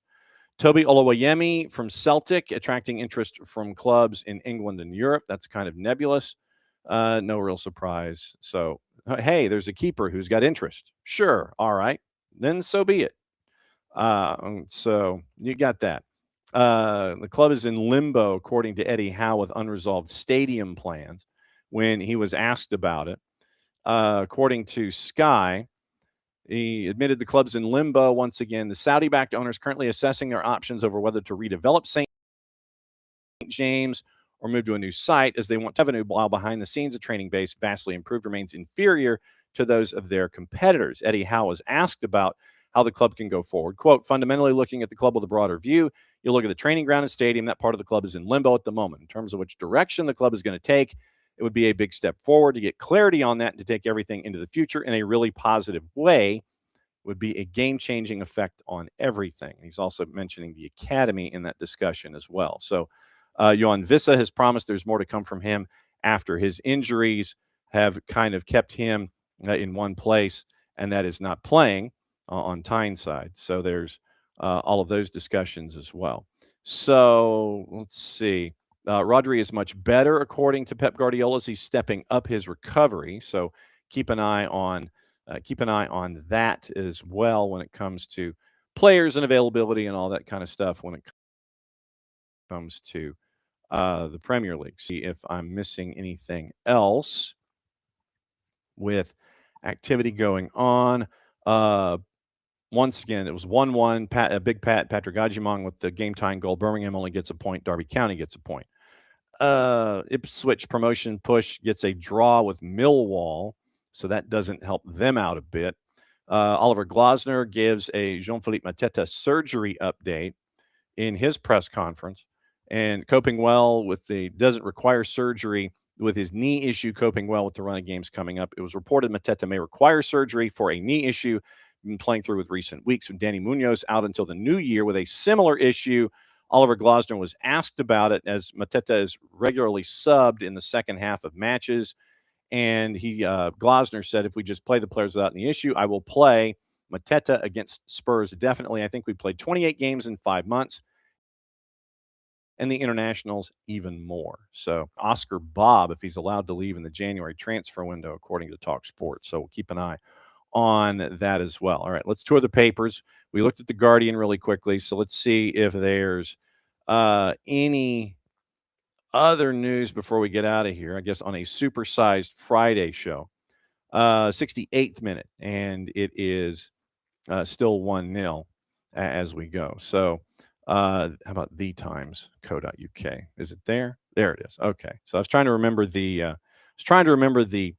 URL for sport at the Times newspaper. So, yes, Roman Abramovich, and Roman Abramovich has hired lawyers. I know this shocks you all, to fight the Jersey government over the 5.3 billion pounds in assets, and there is an opportunity for him to continue to kick the can down the road in all of this.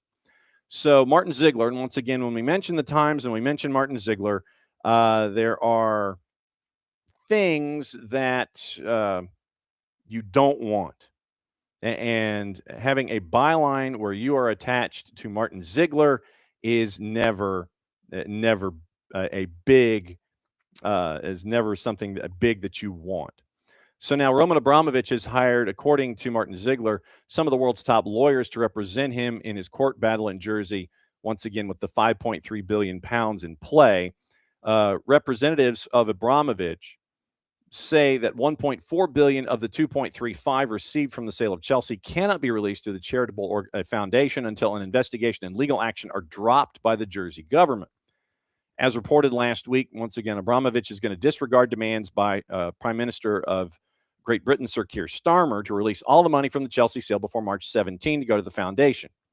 Abramovich's heavyweight legal team now includes Lord Wolfson, King's Counsel, the shadow AG in the House of Lords, and Eric Hirschman, who was Donald Trump's senior legal advisor during his first term as U.S. president.